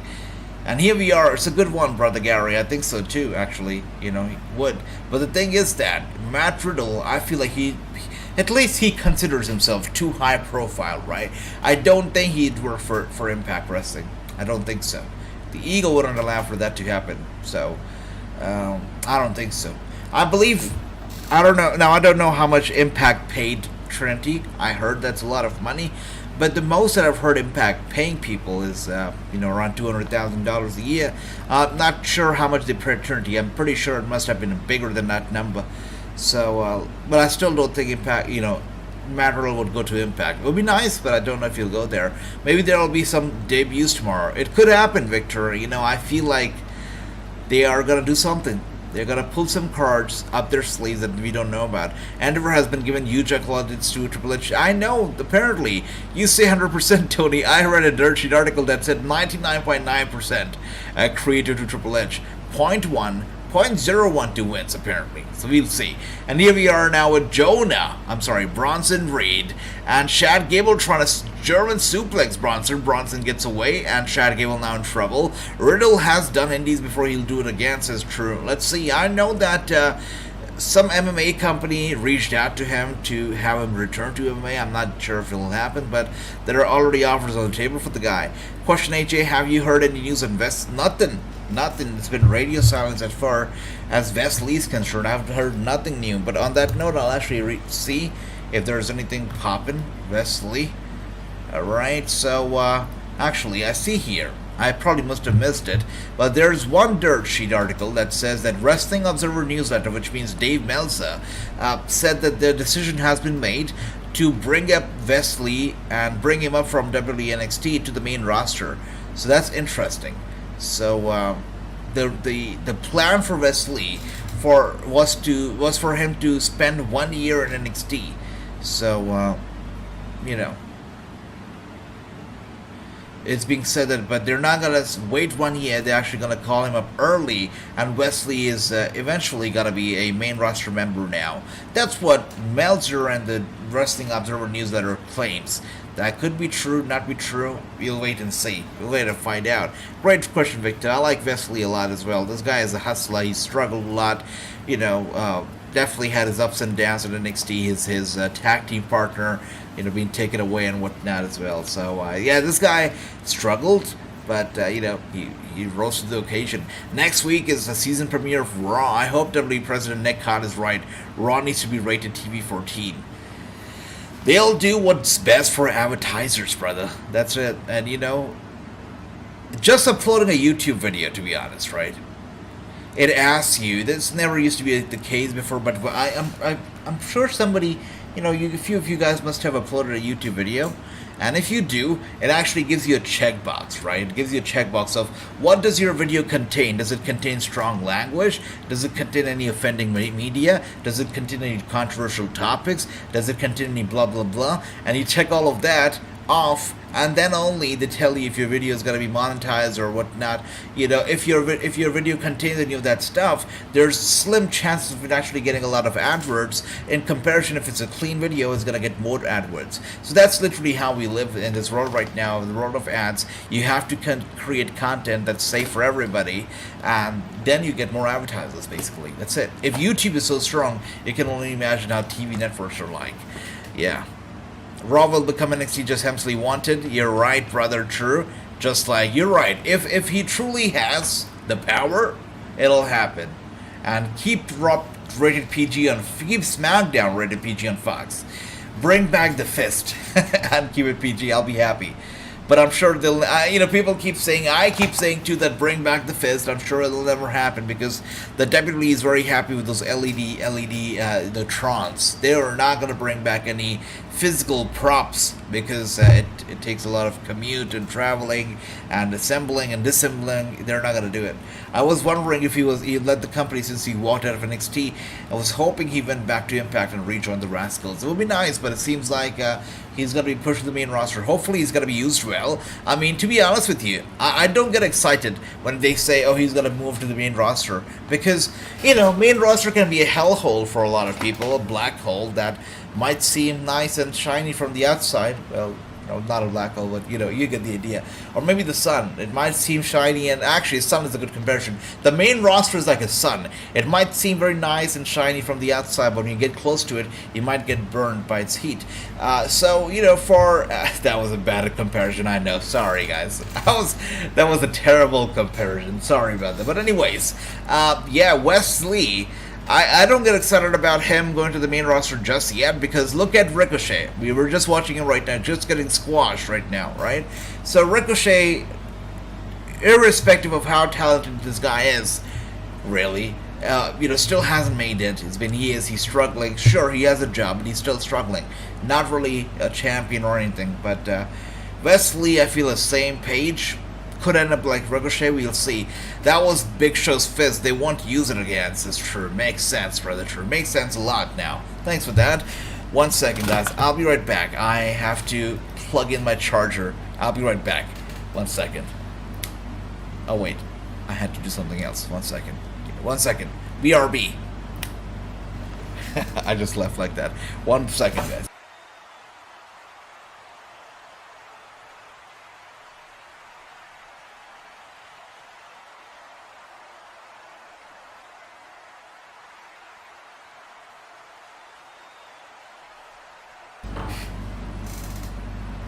Alright, I know you guys missed me, so I'm here. The main roster is like fecal matter with glitter sprinkled on it.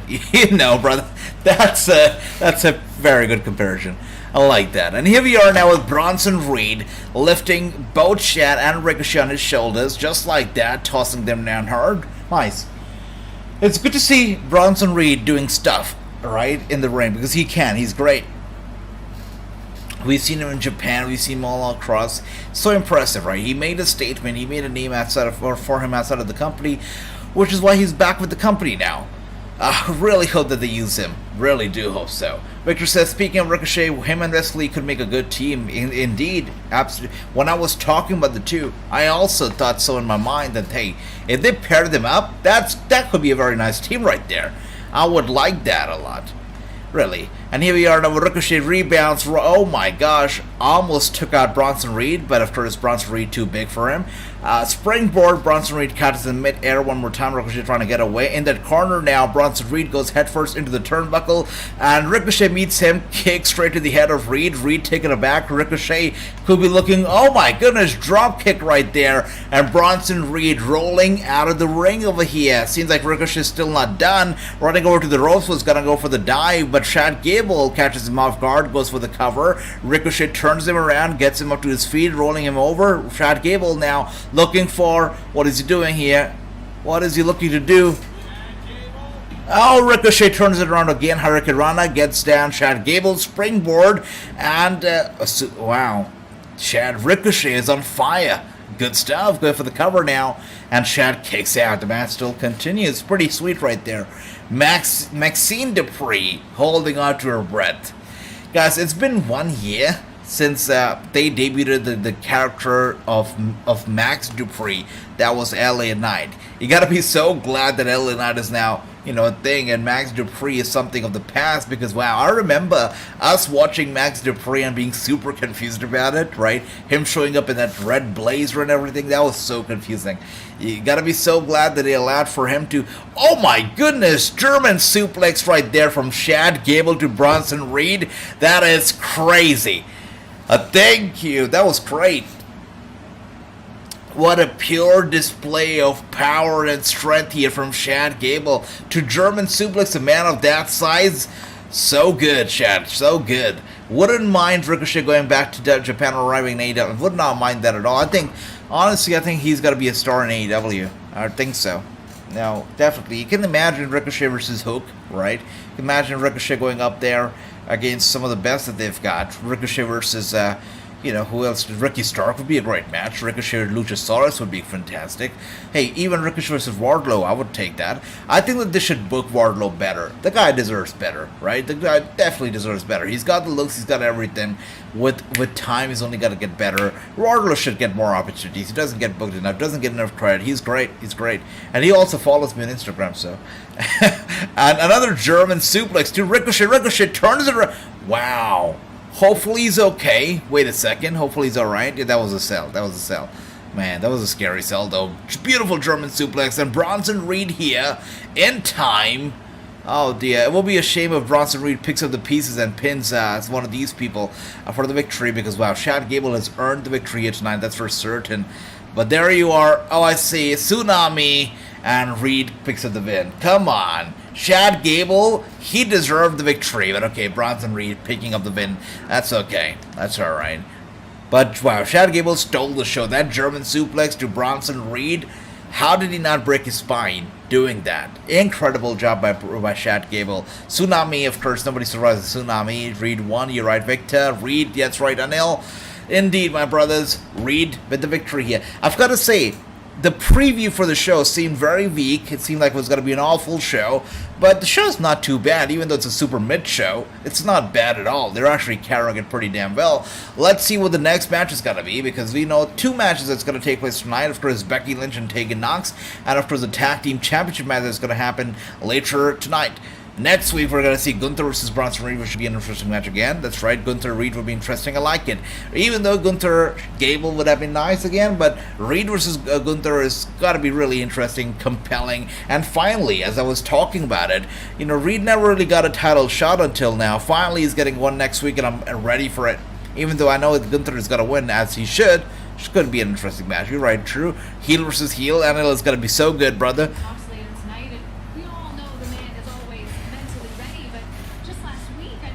Is she gonna talk about the book? Do you guys think?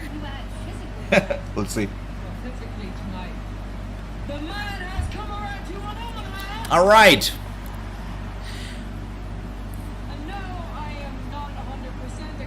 She's not 100%. Oh yeah, she's got 11 stitches in her arm, guys. After a match at NXT, that brutal match against Tiffany Stratton, she had to get stitched up. She had, she had suffered a severe cut. 11 stitches in her arm now. No joke. I knew that she was gonna bring the book, right? She brought up the book. She says, get it wherever you buy. She also shared my post on Instagram about the book. Like, I did a news post that she's, you know, releasing a book. And she one of the first posts that she shared on Instagram about the release was my post. So that was great again. Shout out to Ricky. Wait, so who's that? What about you, Zaya? Oh, Zaya. Oh, that's Zaya. Sorry. She looks so different. Okay. Just very randomly popped in. I did not recognize. I mean, big up to Becky Lynch for actually recognizing her. I did not. For a side profile, after watching her for so long, I forgot. Xia Li is still on the roster? I did not know that. Good for her. That's right, Tony Xia Li is here. That's right. Yep, Anil Xia Li. That's right. Andrew says, Jonas ring gear reminds me of Bam Bam ring gear, especially Reed's red version. You're right. You know, it's so funny because when I was looking at Jonah tonight, in my mind I was like, I know I've seen that gear before, and now that you've brought up Bam Bam name, totally agree with you. 100% agree with you. That's right. Hell yeah. And let me see if I can actually pull up a reference image for, you know, reference of Bam Bam Bigelow. Let's see. Yeah, very similar indeed. Incredibly similar. Big up to you, Andrew. I mean, that's a great catch, man. Great observation. Let's see if I can find it. There we are. Look at that. Right. Very cool. Very cool. Let's see. Xia, cool. True says Xia. That's cool. Yeah. Keeping it real, True. Xia, it's good to see her. I'm not sure if she's going to get in the ring, but it's cool to see her. Xia's going to be so happy to see Kyrie's return to the WWE, without a doubt, brother. Hopefully, you know, that allows for her to be on TV more. We shall see. Drew McIntyre is going to fight JD McDonough. Should be an interesting one, I guess. Alright. It's been a good show, though. It's been a good show. Speaking of a good show, guys, in the back of my mind, I've been thinking about something special for pay-per-views, right? When we do a pay-per-view watch-along, I'm thinking of making it something different, something else, bringing something new to the table when it comes to pay-per-view watch-alongs only. So more details will be confirmed. Let's see what is the next pay-per-view, by the way. Let's see. Let me look it up. So we've got Crown Jewel is the next one, right?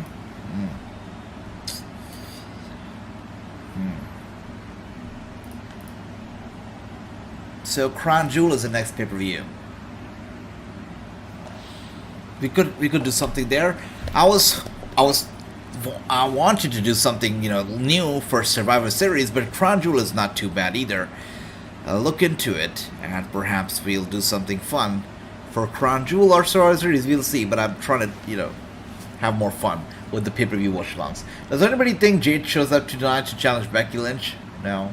You know, Triple H did say on the press conference, my brother Victor, that they're not going to rush Jade. They're going to take their time with her, and they're going to allow her to be comfortable and to be polished. And, you know, he used his own wise words, and he said that they're going to be patient with Jade. And she's going to debut when the time's right for her. So, don't think that she's going to show up tonight. BFG. Oh, that's right. Bound for Glory, Victor. Thanks for that. Thanks for that, True. Bound for Glory. Yes, right. Yep. We've got Victor saying Saudi. Yes, Saudi. We've got Crown Jewel for Saudi. But Bound for Glory takes place 21st, right? 21st of October, if I'm not wrong. Impact, Bound for Glory. Now, let's see. 21st, yeah. I got the date right. Yeah, 21st October. It also takes place in Chicago. So that's fun. So first we got Bound for Glory. Then we've got, thanks for that again, True. And we've got then Crown Jewel. And I believe we've got next is going to be Survivor Series. Interesting time. Interesting time, yeah. So you saying there... Wait. So you saying the next pay-per-view... What do you mean, Andrew? Is that something you... Wait, are you still looking to complete the sentence? Wait, you mean next pay-per-view? I was hoping to do something fun in the next pay-per-view. Now, Bound for Glory is happening first. So, let's see. But I'll confirm the details with you guys, right? The details are not confirmed to me just yet. But once they are, I'll let you guys know. You guys are going to be the first ones to know. So I'll let you guys know. But, yeah. AJ, from happened on SmackDown, do you think they're setting up things for Survivor Series War Games? I mean, one would guess so, right? The way that they closed SmackDown with two teams facing off, it seemed like a very typical Survivor Series kind of a build-up, so it makes sense to me. Yeah. I think we'll see Jay. Are you guys sure that we're going to have War Games this year? They did not really advertise War Games, did they? They just said Survivor Series. So, yeah, they don't have the War Games kind of, like, any reference, any mention of War Games on any of the promotional packages. So, yeah. They have not confirmed the 2023 event will retain the War Games theme. And to be honest with you, War Games is fantastic, it's badass. But I would be okay without War Games too. I've always loved... I could be the only one here, right? I probably will get hate for this. I'll be like, AJ, are you for real? That's what's gonna happen here. But, you know, I have always, since my childhood, I have loved the traditional, I don't know if it's nostalgia, but I've loved the traditional Survivor Series tag team matches. Since my childhood, I've grown up watching those traditional Survivor Series matches where people get eliminated one at a time and you've got the last survivor and whatnot. I've loved those kind of matches. So, you know, War Games is fun, but my nostalgia wants for it to be a non-games traditional elimination Survivor Series match. You know, so that's what I want, but let's see what's going to happen. Saudi is before Survivor, that's right. Saudi, November 3rd, 4th, something like that. So that's that for Jade, says Andrew. Okay, yeah, that way. I think Survivor Series or maybe the Royal Rumble, Andrew. What do you think? You think so as well, or do you think she's going to be here before that? Good to see you once again. They haven't announced War Games. Yes, they have not. WWE has two... You know, when they have two big shows back to back the same month, they usually mess up. Talk about Fastlane. The build-up was so quick because I believe they had to fly down to India and they were busy with that. They did not really concentrate on the build-up to Fastlane, but Fastlane turned out to be in a little bit of a disappointment. So Survivor Series, Crown Jewel, two high-profile shows. Hopefully they don't mess either one of them up. But here we are now, JD McDonough being towered by Drew McIntyre easily, and now rolling out of the way, Drew McIntyre running after JD McDonough, and a veteran's advice, veteran being me, my advice to all the baby faces in wrestling art is that, actually I'll keep it.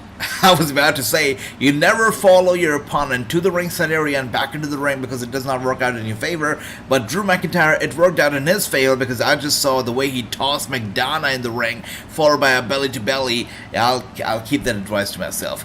Triple H is 99.9999% in full control tonight. I love that number, Tony.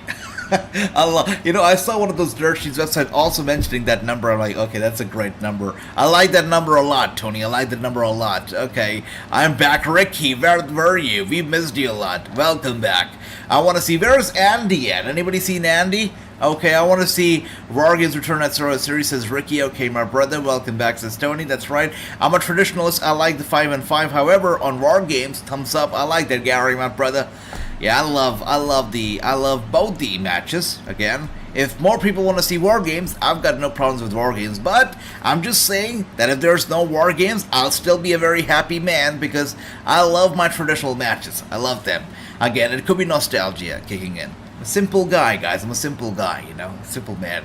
I don't need any fancy cages to make me happy. I'm a simple guy with elimination matches. I'm happy. NWA WCW War Games 2 rings, double cages. I miss it, says Victor. Me too, Victor. Me too. Yeah, and here we are, by the way. Clothesline from Drew McIntyre. Good stuff. Andrew says, depends on the rates. I would say if they win Tuesday night, then later if they don't win Tuesday, Jade will show up sooner. You're right. It all depends on the desperation too, right? Absolutely. We got Dominic, by the way, sending Drew McIntyre to the ring post. It's been a very, tricky few weeks for AEW too. Let's not also, miss talking about that. Because last week, debut of Adam Copeland on Dynamite. Dynamite lost viewership about how much? 50,000, if I'm not wrong? Well, they missed out on a lot, right? They missed out a substantial amount of viewers. The viewers dropped, even though Adam was about to make his debut on the show, which was very surprising because, a big star, the rated R superstar, is making his debut. But, I believe that the fact that there were technical glitches on the show, that the fact that there was lack of audio, some loss of video too during the show, it contributed to the drop in viewers, right? It has to. So it's very sad, but hopefully tomorrow night, with Adam's first match, hopefully, the AEW fans, people will tune in and will tune in for a good time. We'll see, because it's got to be depressing, right, to throw in so much money to bring in Adam and not being able to make that impact on TV. So let's see. But it's not Tony's fault, I'll say that. It's not his fault. It's just the way that the cards are playing out, right? That's it. And here we are now. Drew McIntyre takes out JD McDonough with that big one. And is looking for JD McDonough to get right up. He's waiting on it. There you are. Yeah, he's going for it. Drew takes out McDonough. Sweet sell. Cover. And it's over. Drew McIntyre with the victory. Judgment Day, not doing too well, I'll tell you that. It's not their night. Ricky says, I was eating my dinner after coming. Oh, my bro. Okay, Ricky, that's okay. I hope you had a good dinner. Bon appetit. Belated bon appetit. That's funny. Where is Andy? Yeah, he's alright. I was talking to him, a few hours ago. Texting. He's okay, but he's not here today. But must be sleeping. Alright, Victor. Ricky Andrews says, call a spade Edge. Will always be Edge, regardless what his name he has. I like that, Andrew. Thank you for allowing me to call him Edge. I like that. I love the name Edge. I like it. And here we are now. We got Damian Priest watching in from the back, keeping an eye on Drew McIntyre.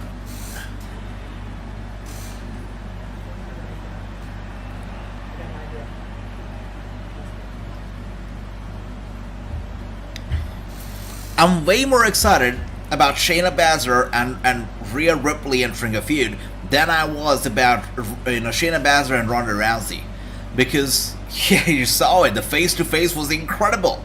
I like that a lot. I want to see Shayna and Rhea Ripley go at it. And Ricky here says, "Oh, R.I.P. AEW. The Undertaker will make everybody. It will make AEW R.I.P. Ricky is certain that the Undertaker coming over to NXT is gonna destroy, is gonna shatter AEW, and Ricky seems happy about it. I see Ricky." Anil says, "R.I.P. JD McDonough." Right, Anil. I did AJ. I was eating ribs. I mean, for weekend. That's nice, Ricky. That's great. Good stuff. Let's see if there's anything on the dirt sheet, by the way. If there's any news popping on the dirt sheets again as we're watching the show. Gotta go to one of those websites, and what does it say here? Mike Bailey has made a statement saying, I'm on Will Ospreay's level. Okay. So there is a, you guys know all about the NIL, that is the Next in Line program of the WWE, where they bring in college athletes. They sign them to a performance center contract, and they have them train at the PC. The ones who do well, they make it to NXT basically, right? They have a chance at being a superstar. So one of those athletes, by the name of AJ Ferrari, he was actually charged on, some big and serious accusations were made against Ferrari, right? And let's see. The lady who made those accusations against Ferrari has filed a motion to drop the lawsuit now. So she says that she is suffering attacks on multiple forms of social media, trauma, blame, harassment, and indirect threats to her career, because of which she doesn't want to suffer anymore, and for that reason she is dropping the charges, and she is filed a motion to drop the lawsuit. So the NIL athlete AJ Ferrari, all the charges are going to be dropped against him. Surprisingly, to me, to everybody, I guess. It is surprising that, WWE has not really released him or have not sent out a statement that they've got nothing to do with Ferrari. He was signed to an NIL deal in December of 2020, and his status right now is unknown. We don't know if he's still with the company. If he's not, that's that. We've got, have you been drinking, Ricky? What's that? Wince's Kool-Aid, can't taste that. I see it. I see it, true. We got Andrew saying, must not be an exciting show. Again, AJ has time to look at the... we knew what we were signing up for tonight when we were going to tune into Raw. We knew it. It's not a very exciting show, but, the good thing is that we're all... It's not bad either. It's not bad either, that's it.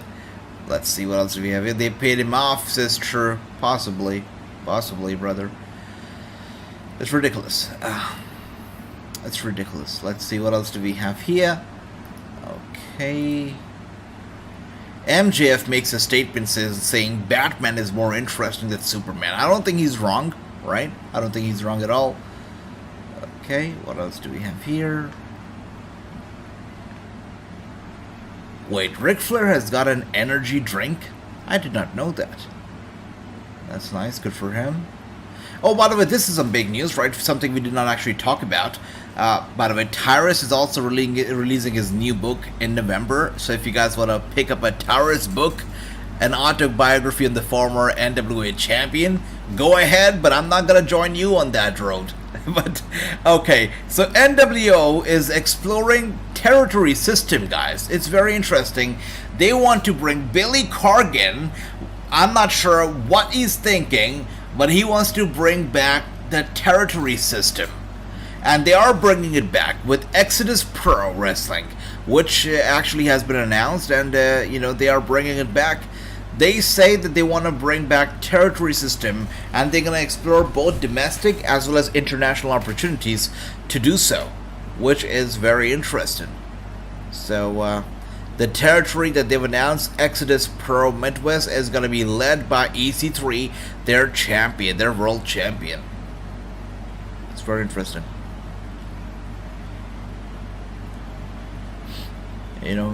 When you go ahead and say something like, I'm going to bring back the territories, you raise eyebrows. NW is raising eyebrows right now. I'm not sure if it's actually going to be substantial enough to really make an impact, but hey, they're exploring it, and that's that. And Flair has a weed line. Really? Territories are necessary, says True. Yeah, well, let's see how big it gets, though. I will team NXT all the ways. I like that, Ricky. The first 30 minutes of NXT will be commercial free. Look at that. You got some bad news for you. You go. Okay, you got it. To be honest, man, this entire thing, this has been 7 years. Yeah, live, it was all to make this. Fans, they created this. They made us undeniable in NXT. NXT Tag Team Champions. First tag team to main event the takeover. Our history is like no other, but now we look to what's next. For 7 years we talked about what if DIY was a Monday Night Raw? How far could we take this thing? And then you ready to come back? I'll be right back, guys. 1 second in 3, 2, 1, and I'll be right back in 2, right? Okay.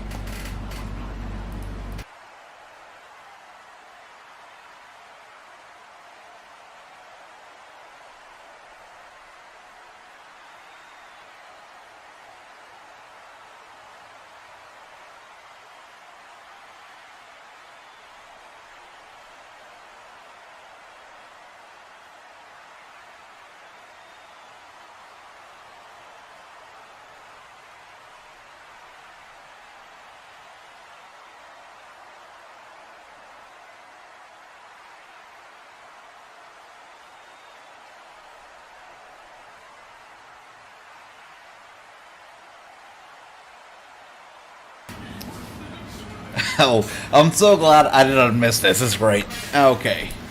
I'm back in time.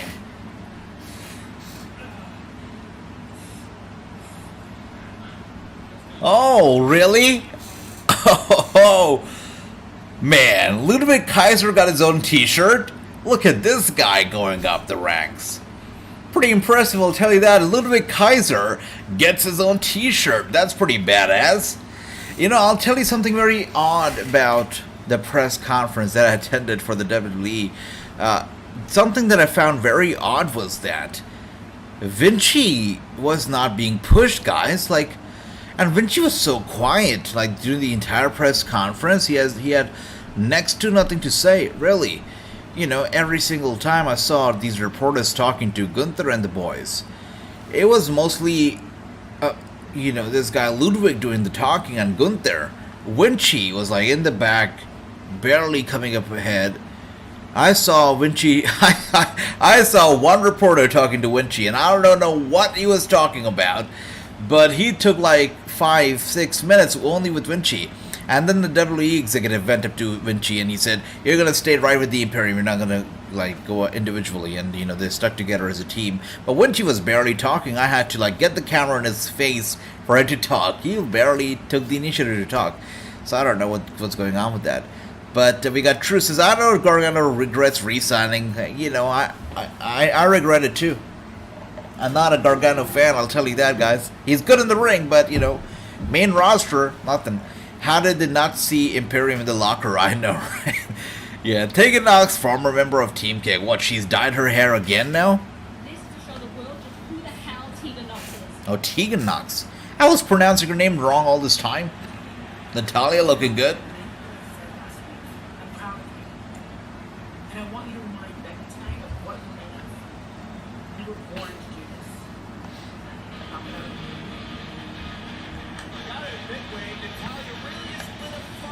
I don't know. I don't know. Let's see what she's all about tonight, right?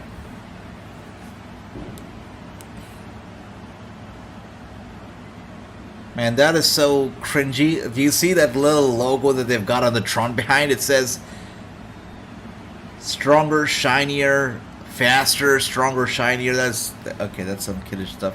Tegan Nox, former member of Team Kick. That's right, Tony. Kayfabe AJ, they won't let him talk. I see. I'm calling it now. Becky retains, says Richter. Yeah, that's right. Go away, Natty says. Natty was nice to me. Natty was very nice to me. Natty's right. Natty beats up Nox as she should, brother, as she should. Yeah, Natty's great. I like Natty a lot. She's great. Yeah, she's nice. Let's see, what else do we have going on? I'm going to go back to the dirt sheets, Andrew. I'm going to go back to the dirt sheets now. Let's dive back in. Gotta say, the show has kind of taken a hit ever since the second hour. Yeah. What's happening here?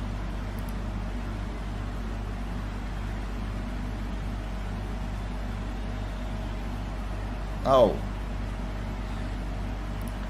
Liv Morgan has revealed her diet secrets. She's revealed her diet plan that keeps her in fighting shape, but she says that I love to indulge. Interesting. Let's see what her diet is like, right? So she says that she loves to indulge from time to time. And where's the diet at? This whole article. She says, "My diet has been a huge work in progress. I love desserts. I love pasta. I love to indulge." How did she not say pizza? I'd like to eat clean 90% of the time, with 10% indulge lapses, but the real numbers are more like 70 and 30. She says, "It took me a while to fully understand that proper fuel makes for better athletic performance. I know that's common sense, but to have the willpower to act on that at 2 a.m. when you've got a 4-hour drive to the next show is really difficult. The only places that are open are fast food outlets a lot of time.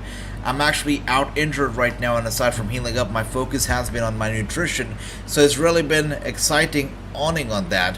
I want to come back in the best shape of my life, so right now I'm eating clean, tons of fresh fruits and veggies. I'm basing my carb intake to the amount of physicality and energy I expend on each day. I do believe life is about balance though, so I still order a cheeky little dessert with dinner sometimes." Wow. And she says, I like any kind of pasta with sauce, meat or no meat. It's so hard for me to resist. That's so funny. All right. Okay, we've got Natty will beat up most men. She's great. I like Natty a lot. I'll say this again. She's great. But she's always injured. Yeah. You're right. You're right, brother. We got Ricky saying, I just sent you a message. All right, Ricky, where did you send me that message out, brother? Twitter or Instagram?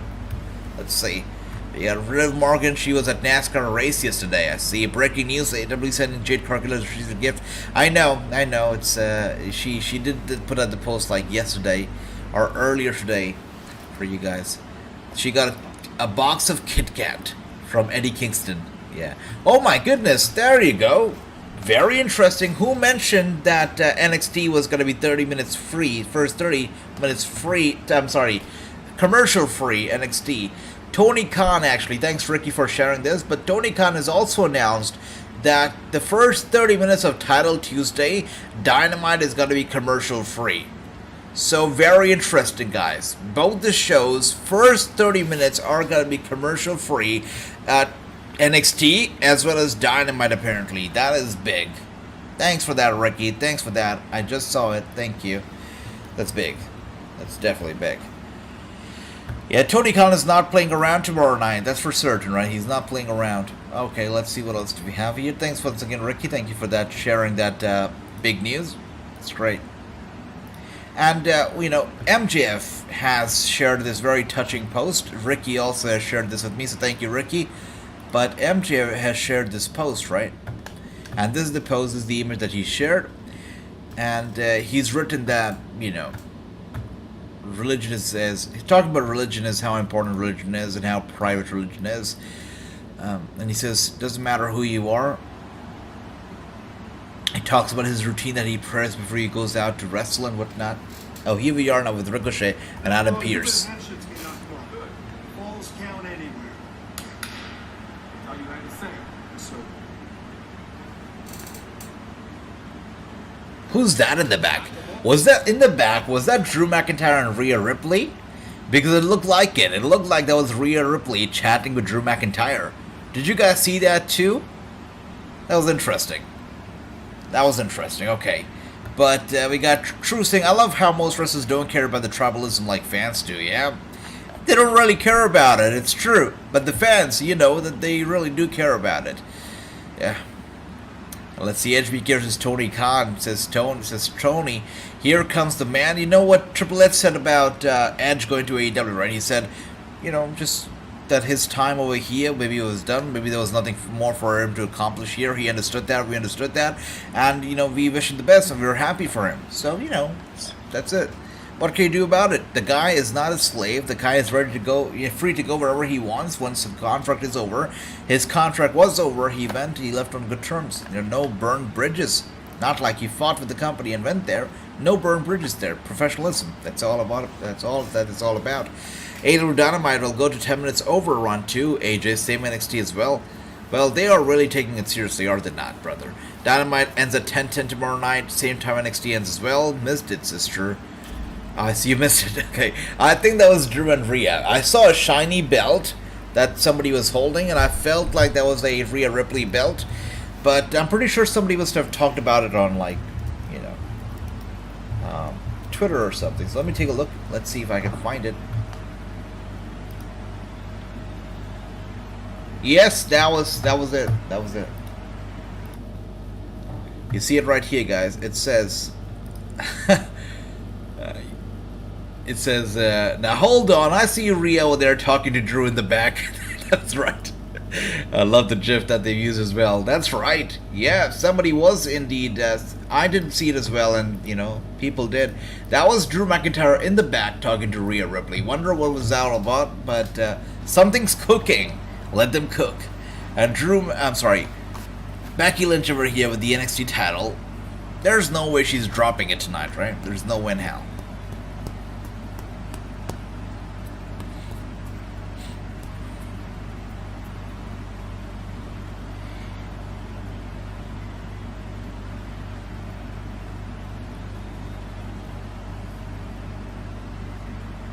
I appreciate Tegan Knox, but I'll tell you what. She really is rocking very bright colors. Look at her ring gear, her hair, almost like a cartoon character. Yeah, I cannot take that seriously, right? Cannot. I'm not sure, true, possibly somebody new. And here we are now circling around the ring. It's Becky and Tegan. Tegan Knox, they lock it up. Becky going for the arm already. Tegan trying to roll her up for the cover. Becky Lynch trying to get away here from the kick, that's right. And they're on the same page right now. They both realize, okay, that they're both swift, they're both fast, they can both reverse, and here we are, one more time, circling around the ring. Tegan goes for the cover. Becky Lynch, very flexible, just slips out of the cover here. And Tegan once again, possum pin. Becky rolls her up over. Kick out from Tegan Knox. One more time, she grabs her leg. Tegan Knox here is trying to roll her up for the cover again. Shoulders are down. Becky Lynch kicks out, and they lock it up again. The arms are interlocked. One more time, Becky Lynch now with the headlock going for a roll up on Tegan. It's a kick out. One more time, Tegan rolling up Becky, kick out, and it's a roll up mania right now in the ring. And now Becky Lynch was going to go for the rock bottom. Tegan Knox gets out of the way. Nobody has been able to hit each other just yet. Not yet. Not yet. Yeah, nobody has had the first laugh at the matches yet, and here we are rolling up, circling around the ring, headlock locked in on Tegan Knox again, and she gets Tegan down. Tegan now with the headlock on Becky Lynch. Becky Lynch has her shoulders up over here, trying to make it out of it. Jackson Talby, good to see you. Welcome, hope you're doing well. We got Ricky saying, I love buying Becky's new book. Is coming out next year. That's right, 26th of March, 2024, next year. Becky's new book, Rebecca Quinn's new book, titled Becky Lynch the Man, the Girl Who's Different, I believe. The book comes out next year. And I'll tell you, that's a very long title, but it's going to be an interesting book, I think. An autobiography, Becky Lynch, and I think I'll buy it too. I think so. And here we are now. Roll-ups. You know, I lost my book. When Chris Jericho came out with the Noah's a 4-letter word book, right?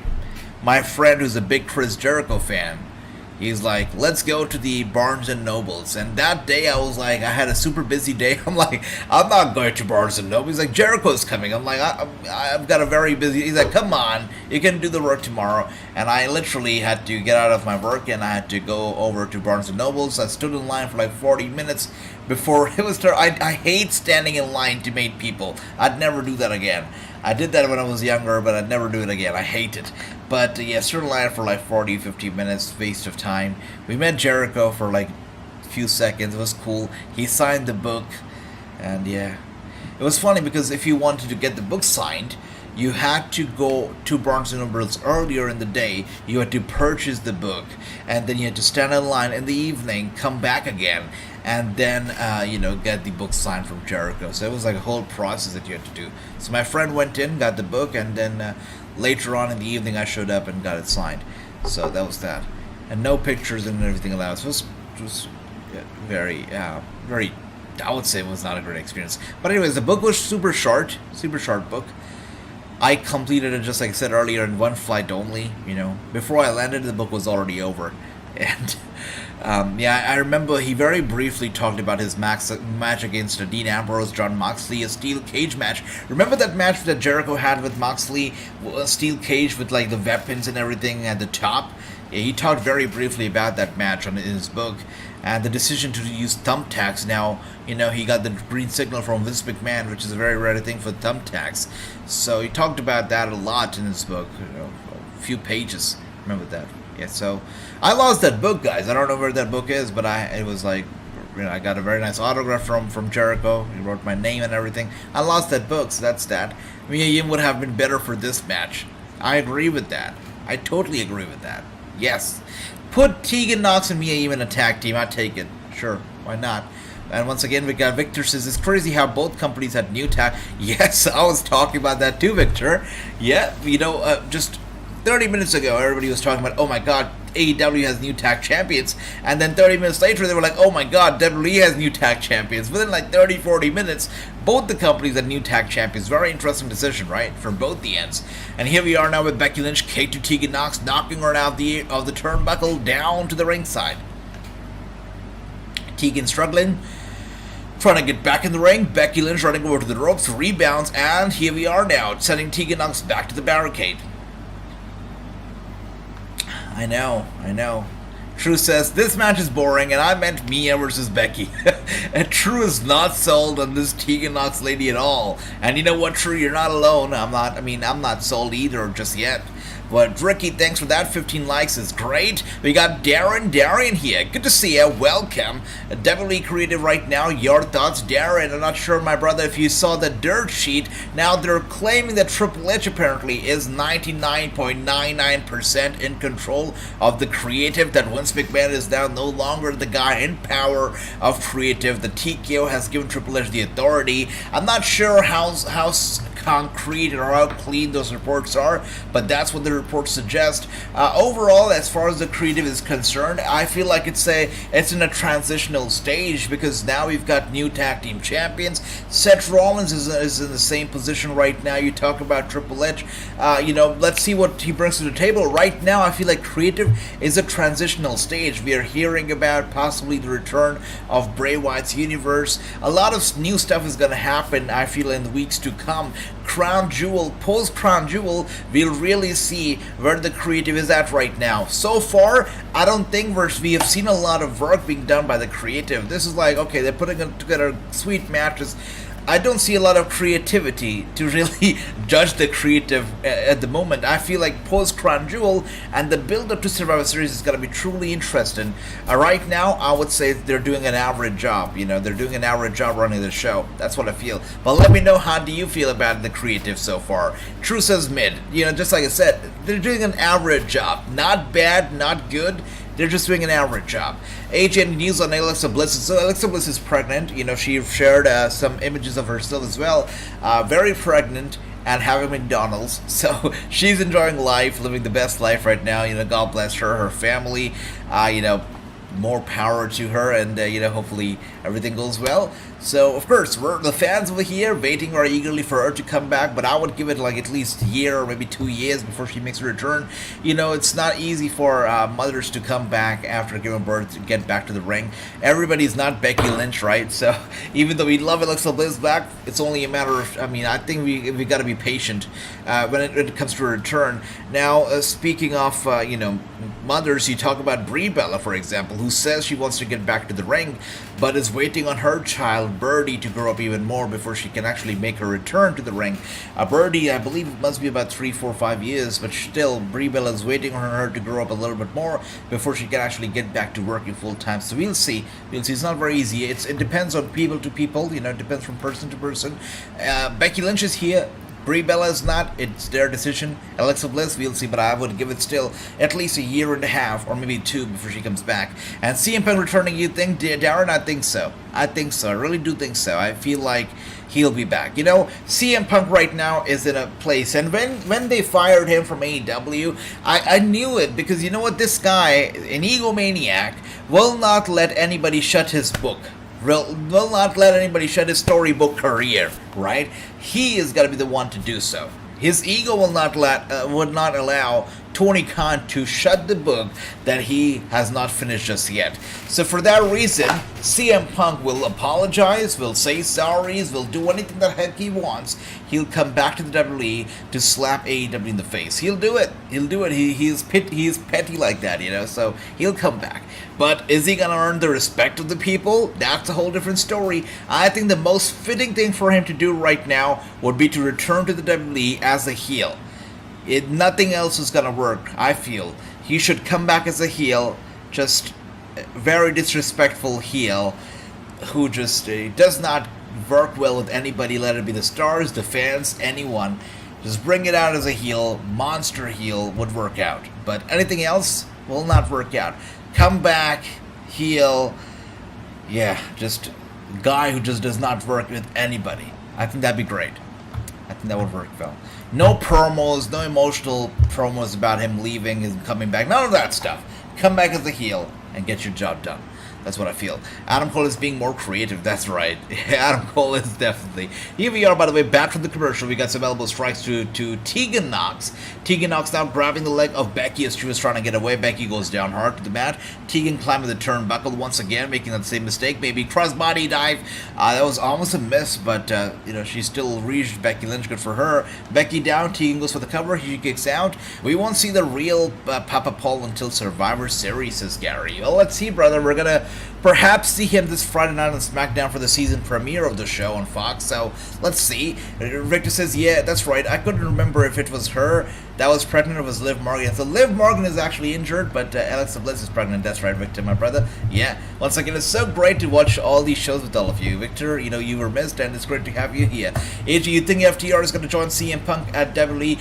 It's very interesting, Ricky. By the way, FTR, they've signed a contract extension with AEW, so they're going to stay with AEW. Still, they're not going to go to WWE just yet. They're still going to be with AEW. But it's very interesting because as soon as the rumors about CM Punk joining WWE started, this guy, I believe Dax Harwood did it. Or no, it was Cash Wheeler, I believe, who did that. But he filed a trademark for CMFTR, right? That whole thing was still a trademark. It was still out there. And this guy Cash, I believe, he very quickly filed a trademark for the title CMFTR. So if in the future any promotion wants to use that, they'd have to pay Cash royalties. So very smart decision right there from Cash. He'll act the same way in WWE, only if Tony Khan releases them. So that's true. That's right. So they've signed an extension, and there's fat chance of Tony Khan releasing them. That's right. And Ricky says, yep. We got Darren says, we say heel, but the fans pick who you are. You think WWE Creative gonna go against that? It sometimes has worked out, but many times has not worked out very well if they go against the fans. So let's see, Darren. Let's see. I mean, Survivor Series is still, a good month and a half away. So it's going to be interesting. First, of course, Crown Jewel is going to be the first stop, then Survivor Series. The rumors are out there that CM Punk is going to be back at the show. Is it really going to happen or not? Time will tell. Let me know what do you think, though. Do you think he's going to be back? Let me know. Victor says, AJ, here's an interesting question for you. Now, since Paige is at AEW and all charges were dropped, no, Victor, it's not going to happen. No chance. Alberto is not returning to the company. He's not. And he's more than open to it. I did an interview with Alberto Del Rio a few months ago, and he said that he's open to it. He's open to the idea of returning to the WWE. He's open to the idea of returning to AEW, to going to AEW. He's open to it. He's open to doing business with either promotions. He's not objecting to it. But they'll not have him back. It's not about Saraya any longer, guys. Alberto Del Rio was also arrested later on because of charges of assaulting somebody else. Not Saraya, somebody else, He was charged multiple times, multiple different events. Alberto will not go to any company. It's not going to be a very good PR for anybody to bring him on. Not AEW, not WWE. It's not just about Saraya. It's more than that. And for that reason, he's not going to be anywhere. And, I spoke with oh my goodness, she almost slipped. Did you see Becky Lynch going to go for that dark kick from the top turnbuckle? She almost slipped and barely touched Tegan. But glad she's okay.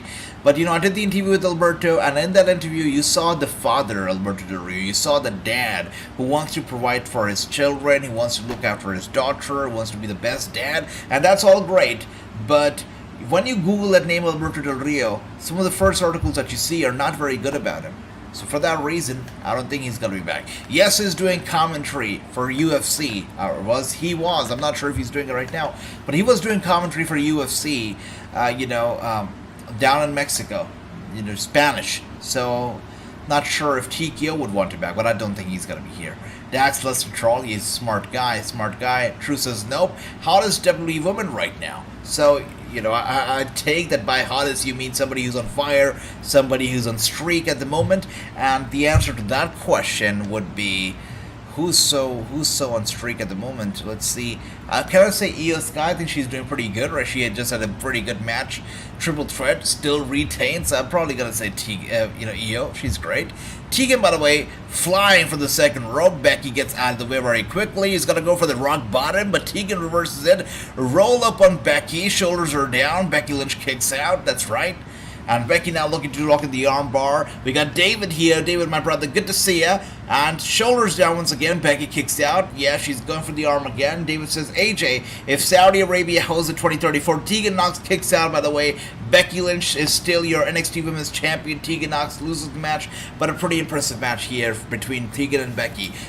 Sweet match. And David says, if Saudi Arabia would host the 2034 FIFA World Cup, would you go to the game? I mean, Saudi Arabia is still like, how far is it from me? Wait a second. Wait, 1 second. Flying time. How far is Saudi Arabia? I've never been there, ever. So Saudi Arabia is like, still like 5 hours from me. So, you know, it's a pretty incredible distance still. Yes, the tickets are not that expensive, but still, you know, I've never been there. Maybe if I get a chance, perhaps I'd like to go for one of the events. You know, perhaps Crown Jewel, who knows? But it will be interesting. We'll see. Time will tell. Time will tell. You know, I'd like to go to one of the Crown Jewel events for certain. You know, just to see what the atmosphere is like, what the place is like that. I've been to Dubai, but never Saudi Arabia. But let's see. Speaking of World Cup, we actually have a Cricket World Cup going on right now. It's actually taking place in India. The Cricket World Cup, different cities in India. Pretty massive crowd being pulled to the show. And the man is still the champion, says Tony. That's right, the man is still the man. And Becky won, I called it, Victor. Yep, right call, my man. And here we are now with Candice and Indy. I like Candice, she looks good. Love the hair. Tegan Nox should take notes from Candice. Love the hair. Candice, Indy, get out. I have some business. Now Rhea Ripley is so much better. She gets in there and she says, what's her name? Candice, Indy, get out. I like that. Of course, we saw Rhea Ripley talking to Drew McIntyre early on. Let's see what she's all about now. Yeah. Get my division in order. What exactly do you mean by that? I need to make an example piece. I want Shayna Baszler one-on-one next week. Oh my goodness. They're stacking up to next week's show, guys. We got Bronson Reed, we got Gunther, and now we got Shayna and Rhea Ripley. Of course, Adam Pearce got to say yes, but next week's Raw is going to be no joke, I'll tell you that. Tonight's Raw is lame, but next week's Raw is going to be stacked, it seems. Becky's Ring of Honor, sorry for the pun. That's right, Tony, I like that, I like that. Rhea versus Shayna Baszler next week, I like that. Victor, I've been wondering where Dexter Lewis has been at. He's always lurking, apparently, so we don't see him out in the open, but he's always there. He's always there. Whatever happened to Indy and are they still pretending like they're a couple, like they're married? Or are they like just doing away with that story altogether? Because we all remember NXT 2.0, the debut episode, the premiere episode of NXT 2.0. The show closed with a very interesting, horrible segment. That was a segment of them getting married. That's Dexter and Indy on NXT 2.0 premiere episode. So are they pretending like that's not a case anymore? Or what's the deal? I wonder. Alright, anyways, she never brings up Dexter in conversations or promos, that's why. Mommy Rhea versus Shayna next week. That's right, yes, thanks for that, guys. Yeah, I like that. Rhea, Shayna next week, Ricky, will be great. Let's see, we've got... So, Dirt Sheet, once again. Back to the Dirt Sheet. They're saying that SmackDown viewers actually were high. They actually hit a 3-week high this past Friday night, SmackDown. Rampage, the viewership fell by about 33,000. That's because the female audience in the demographic, it decreased by 28%. So the males were identical, but the females population watching the show, that decreased. How do they calculate the number of people who are men or who are women, you know, when it comes to that? Do they collect data from your smartphones and televisions? Perhaps. Interesting. They are still kayfabe married. They're still kayfabe. That's good to know, True. That's good to know. Thank you for that.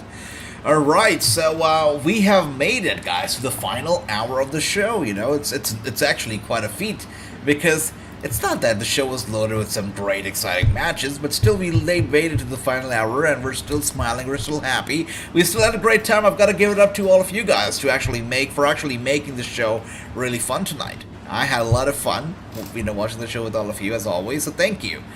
Let's see what else do we have here. 1 second. Yeah, Lio Rush. Lio Rush, every single time, no offense, but every single time I see Lio Rush on the news, it's about Lio Rush being pulled from a show because of so-and-so reason. So he's been pulled from the NJPW Destruction show because of an illness, I believe, so that's that. So hopefully he gets well soon. Cash Wheeler apparently dealing with an injury that we have also talked about, earlier. Collision was very low rating last Saturday due to Fastlane and college football, says Ricky. The rating system is a joke, it's true. About the rating, I was talking, I don't know if you guys checked out my interview with Joseph Samuel, right? And Joseph was like, AJ, the truth is that there's so much competition out there, especially when it comes to online streaming of wrestling. He says every show is available on YouTube, it's available for free. So Joseph also, acknowledged the fact that wrestling fans, a lot of the fans, they want to watch the shows for free. They're not going to pay for Peacock, they're not going to pay for, Discovery or all these channels. They just want it for free. So he says he wanted to create a system which would be free and available to everybody across the globe. So that's why he's created Remix.tv, which, I'm not sure if you guys watched it in the interview. He says that Remix, he wants to make it the next fight. Right now, they've got this PCW Ultra on there, they've got ROH on there.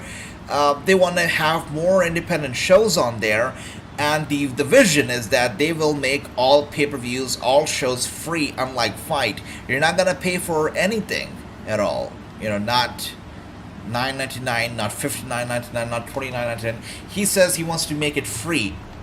Go up against Fight with live streaming of shows, but make it free through advertisements.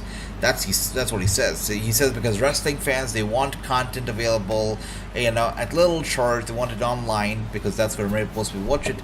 So he says he realizes that, and that's why he wants to bring a different,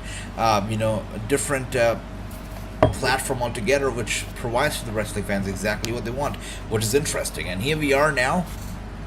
Katana Chance. You did amazing. You should be proud of it. You're gonna get more. Kaden Carter.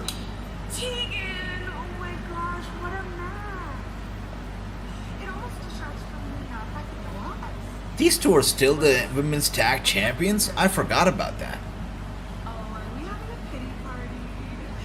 And now, don't ever interfere with me again, or else. Or else what?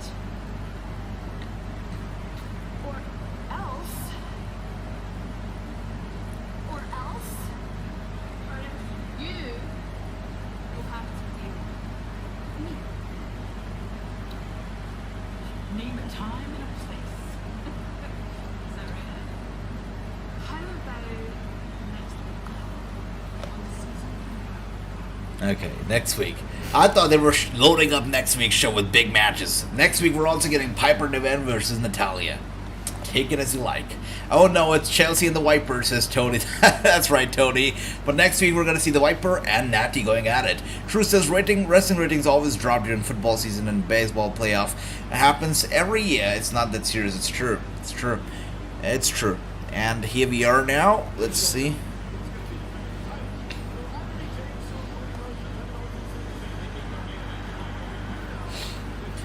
So obviously, just like I said, I totally expect the main event to be a no contest with, or wait a second, maybe not a no contest because they just announced that next week.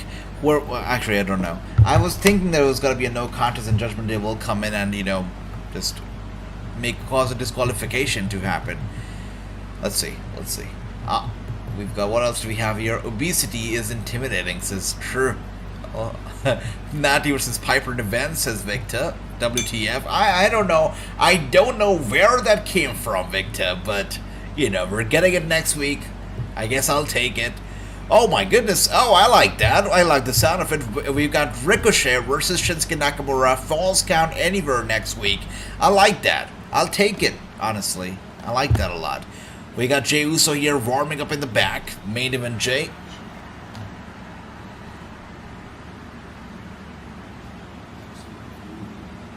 Sooner or later, you're going to show your true colors and I'm going to fight you to cut your ass. Hey, Drew, it still sounds like you feel some kind of way. So I got 5 minutes for you right now.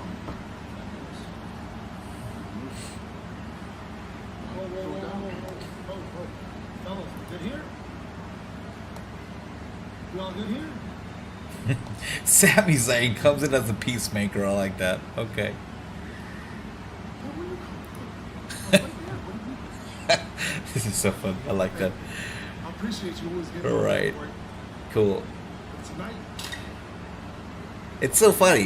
When Jey Uso was on SmackDown, right? He used to have a red ring gear. He used to have red boots on. He had red streak in the hair and had a red Tron. He comes to Raw and now he's got blue everything. Talk about changing colors, guys. Wait a second. Are we going to the main event already? Oh, it makes sense. We've got like 35 minutes left before the show's gonna be over, which means right now we're gonna get Kevin Owens' entrance, followed by Sami Zayn's entrance, then we'll go to a commercial break, then we'll come back from the commercial break, we'll get Cody's entrance, and we'll get Jay's entrance, we'll get 1 minute of wrestling, we'll go back to a commercial break, and you know how that goes. Yeah, that's what's happening. Alright, season premiere when WWE never has an off season. You know, to be honest with you, when they say season premiere, it's good for them, it's good on them, really is, it's great.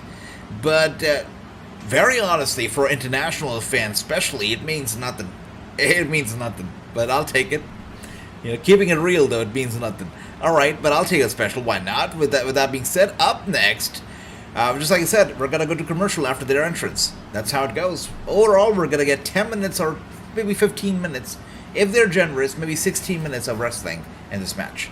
Let's see, lots of time wasting without a doubt, brother. We're actually going to a commercial break. Before we go to commercial, we're going to get a WWE Shop commercial, that is. They actually have legacy belts now for these football teams, if I'm not wrong.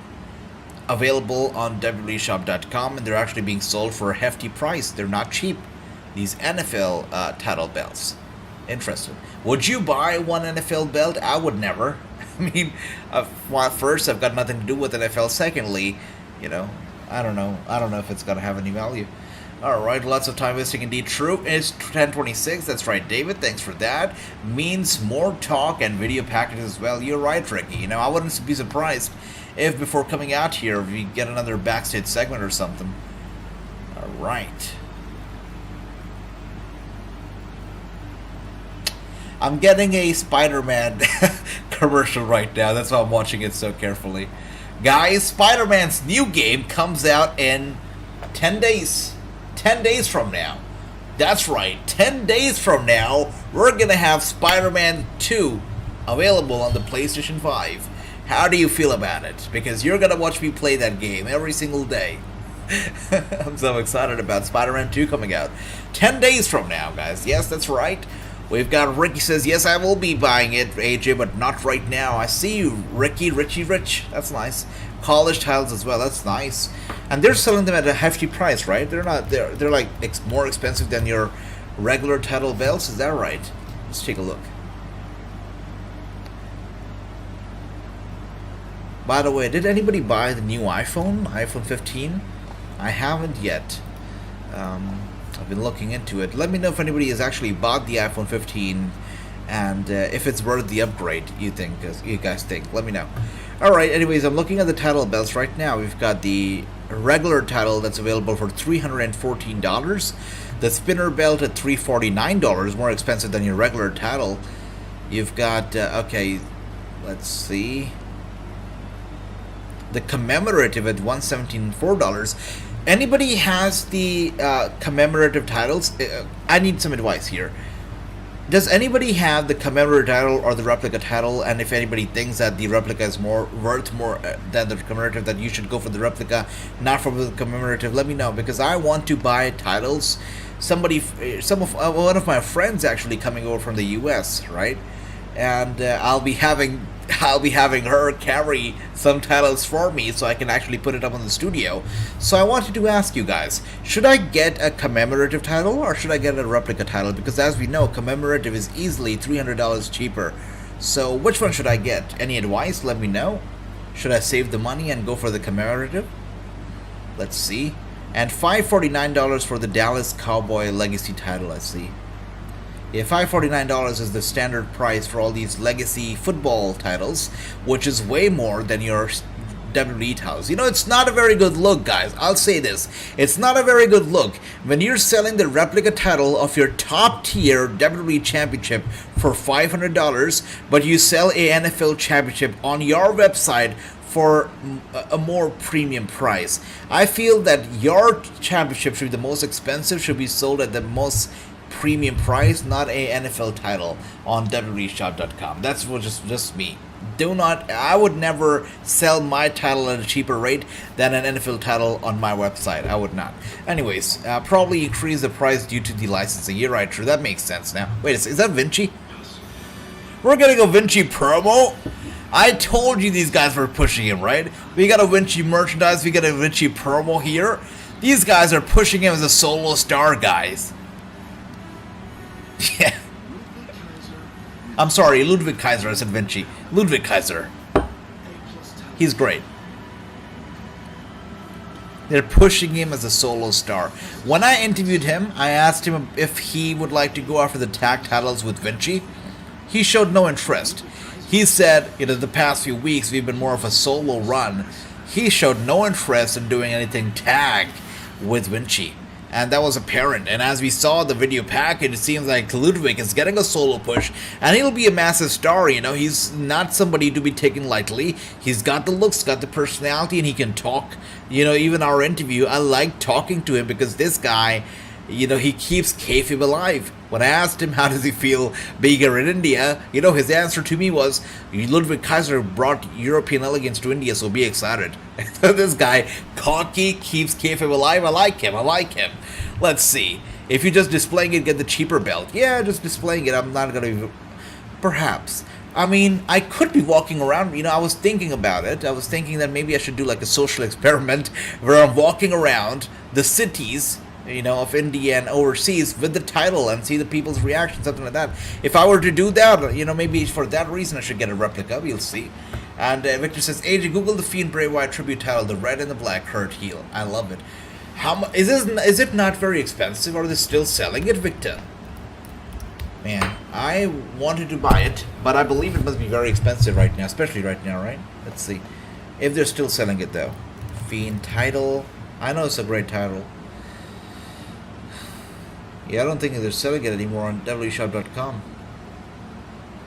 I don't see it. It was very expensive back then, right? $1,800 or so. Yeah.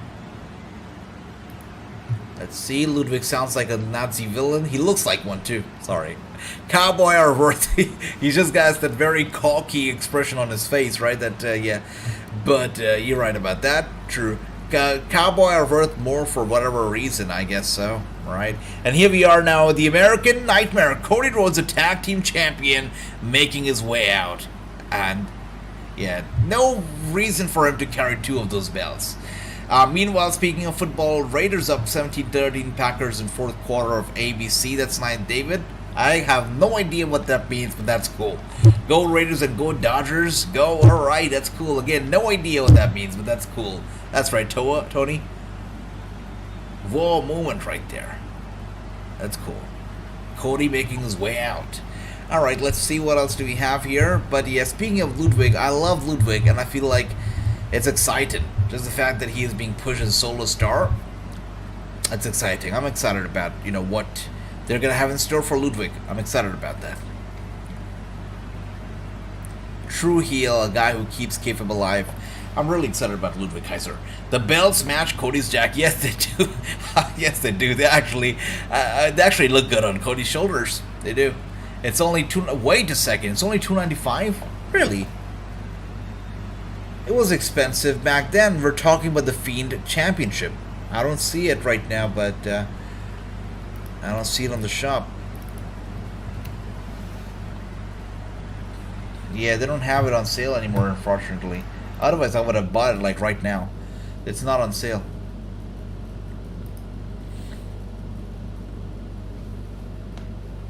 The only Fiend merchandise that they have on sale right now is a few frames. Yeah. You've got the mask and another frame here. These are also not autographs, so like not that. But yeah, they don't really have the title or any other merch on sale. Hassan, good to see you. Welcome. Hope you're doing well, Hassan. Welcome. Well, let's see what else we have here. We've got Kevin does not look happy as he sits there on the top turnbuckle. And Ricky says, Happy Thanksgiving Day in Canada. I like that. Ricky, I like that a lot. Yeah.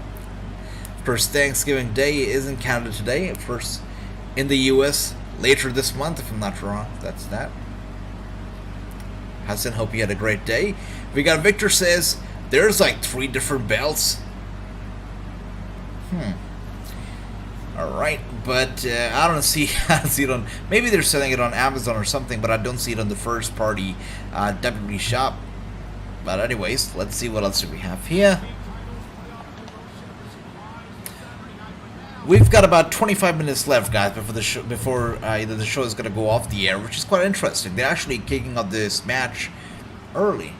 I'm surprised. Or maybe we'll go to a commercial break in like a minute from now. I think the belts are going to change hands tonight, says Gary. That's interesting, Gary. That's very interesting. Find a belt company who will ship to India, AJ. There's none, brother. True, there's none. I mean, I really did my digging. I really did a lot of research. I could not find one company that actually ships here.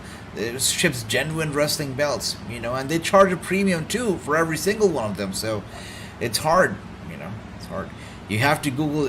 Oh, I see, Victor. Thanks for that, brother. Thank you. We've got the. All right. So we got Cody and we got Sami. Looking to lock up arms. Let's see. Man.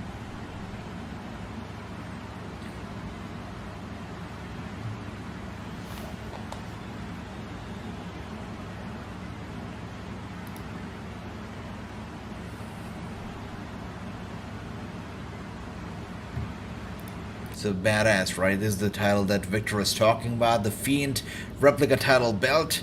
Would have loved to buy one, but as it says right here, it's currently out of stock. So that's that. Yep. Alright. With that being said, right down the corner, we are here with Sami Zayn, who seems like, oh, he's got the upper hand or the first shot in the match with a chop to the chest of Cody Rhodes. Cody Rhodes taking it back for a second. He chops Sami Zayn, and now they're pushing each other over here. We got Kevin and we got Jey here stepping in as well, and the tag team could turn into a tornado tag team match. But right, this is the cue for a commercial break. It's like a classic, right? When you've got a little bit of an argument going on in the ring, you know they're going to cut to a commercial, and that's exactly what they did.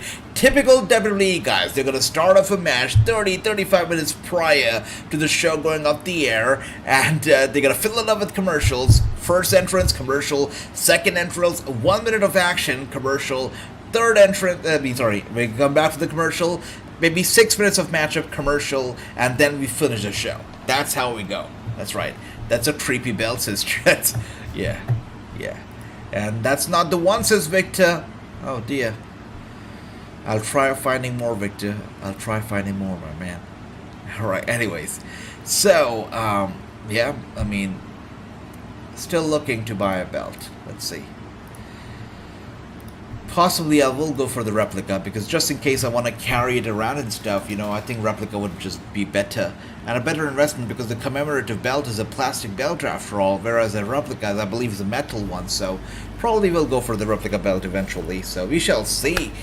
But anyways, guys, let's see. I'm going to go back to the dirt sheets, actually, right? Let's read a little bit more if there's any other news that just broke while we were watching wrestling. Let's see. So we're going to go to one of the dirt sheet websites. I see. Matt Cardona has been added to the next NWA pay-per-view, which actually is going to take place on October 28th. So that's interesting. Alright, do we have something else?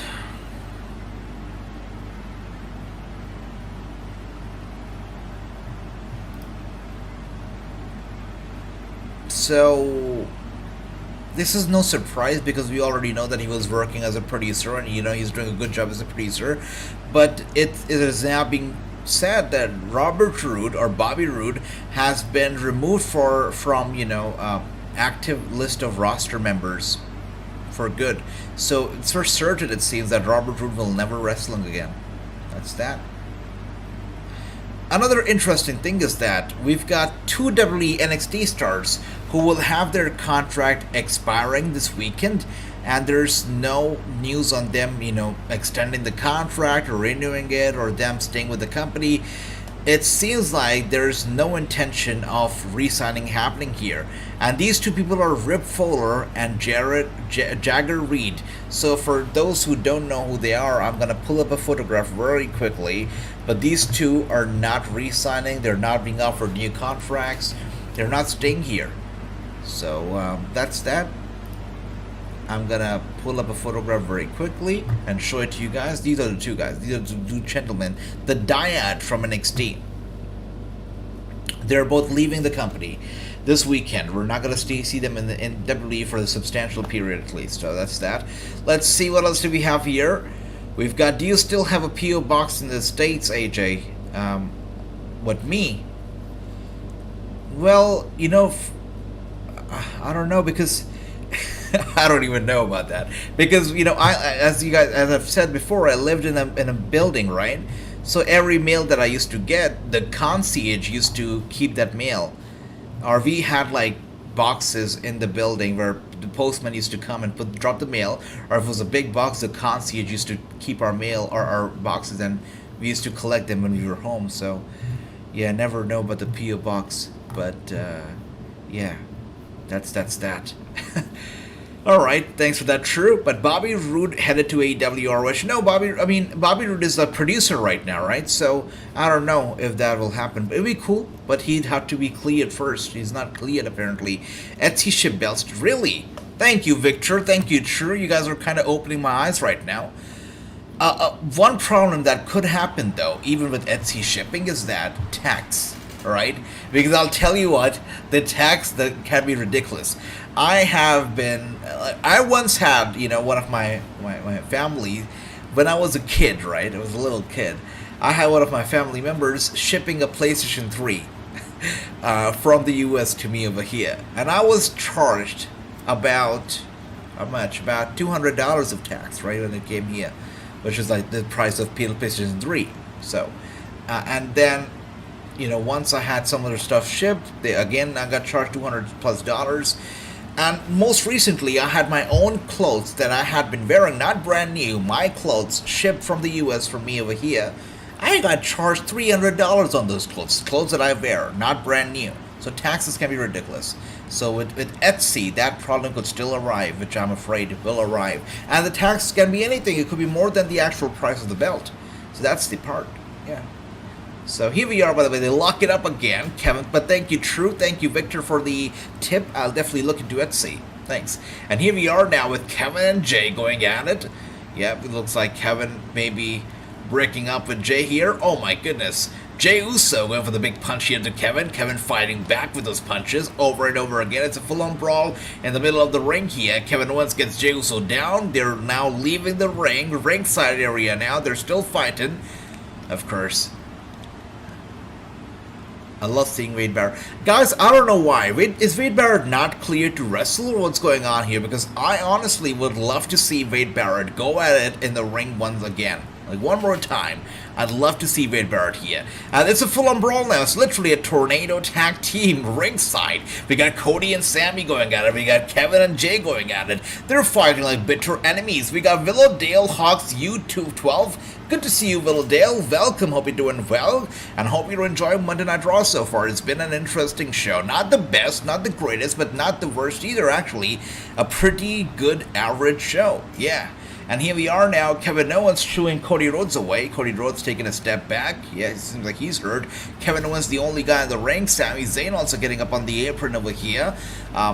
What's happening? Seven and Cammy in the ring right now. We've got Cody and Jey ringside. Some confrontation, some arguments. Cody Rhodes getting in position on the apron over here. Are we going to a commercial again? Because I've got a feeling. Like, that's Jey Uso arguing from the ringside area. And now Kevin Owens going back at him, getting him off the apron. Both of them getting on the commentator's desk, fighting, brawling. We got Victor says Wade Barrett retired from in-ring action. One day, I'd love for him to do it one day. Maybe Barrett doesn't want to bump anymore. Seems like it, True. It seems like it, man. You know. My fantasy would be, my ultimate wrestling fantasy, I think this would be number one. Wade Barrett bringing back the Nexus. Can you imagine? That would be that would be my fantasy. Are we going to do a commercial again? Yes, we are. Oh my goodness. Wow. What a main event we have here, full of commercials. A commercially successful main event, I guess. That's that. But yeah, we were going to be getting rid of the dyad this weekend, just like I said, guys. We're getting rid of it. Right. Tony Schiavone has been named the 2024 Garden Soley Award recipient. So he's going to be honored with the Garden Soley Award. Tony Schiavone of AEW. Good for him. Good for him. Let's see what else that is. So AEW did a press release where they talked about it. That I'm sorry, not AEW. The Garden Soley Award, guys. They did a press release that he's being honored with that award. And, you know, some of the people who actually already have been honored with that award, of course, Garden Soley, Jim Ross, and more. The award is given to the individuals who exhibit excellence in the field of wrestling commentary. I like that. Okay. Of course, Garden Soley, a great and celebrated commentator himself, and as we know. So, speaking of, you know, greatest people in the ring, I want to talk about Mandy Rose a little bit. I know that Ricky would be happy that I called her the greatest. I'm just joking. But Mandy Rose recently did an interview where she claimed that her father was very hesitant about her joining the WWE and doing a talent show that is tough enough. Like, he did not want her apparently to do it. And she, you know, it's very interesting when Mandy makes comments like that, statements like that, because on one hand she's making millions with the WWE, and then on the other hand she's also making apparently millions with OnlyFans or whatnot. She talks about her father not wanting to join the WWE, but then she's doing OnlyFans right now. Like, how do you know, I mean, I don't know. Mandy's comments to me, they seem just as exaggerated sometimes, or you know, I don't know, but they just seem as good as Hulk Hogan sometimes. You know, they're hard to believe. I mean, how do you think that she would have gotten an approval from her dad to do OnlyFans? Don't think so. So, True says he knew she was live. That's right. Probably knew it. Probably knew what was coming. But yeah, her comments make no sense. So she's talking about how she was concerned about what her dad would say or what he was thinking when she was joining the WWE, but she never talks about how he reacted when she joined OnlyFans, right? So, but okay, her decision, her life. Tony Schiavone is the reason I love watching WCW at the time, says Tony. You know, he's great. And Tony Schiavone, also one of those, factors, one of those people that make AEW truly great. He is really sometimes overlooked, but one of the greatest assets of AEW, without a doubt. Without a doubt, I agree with that. Let's see what else do we have here. By the way, Royal Rumble tickets are going to go on sale next Friday, guys. Royal Rumble tickets next Friday. Let's see what else do we have here. Interesting.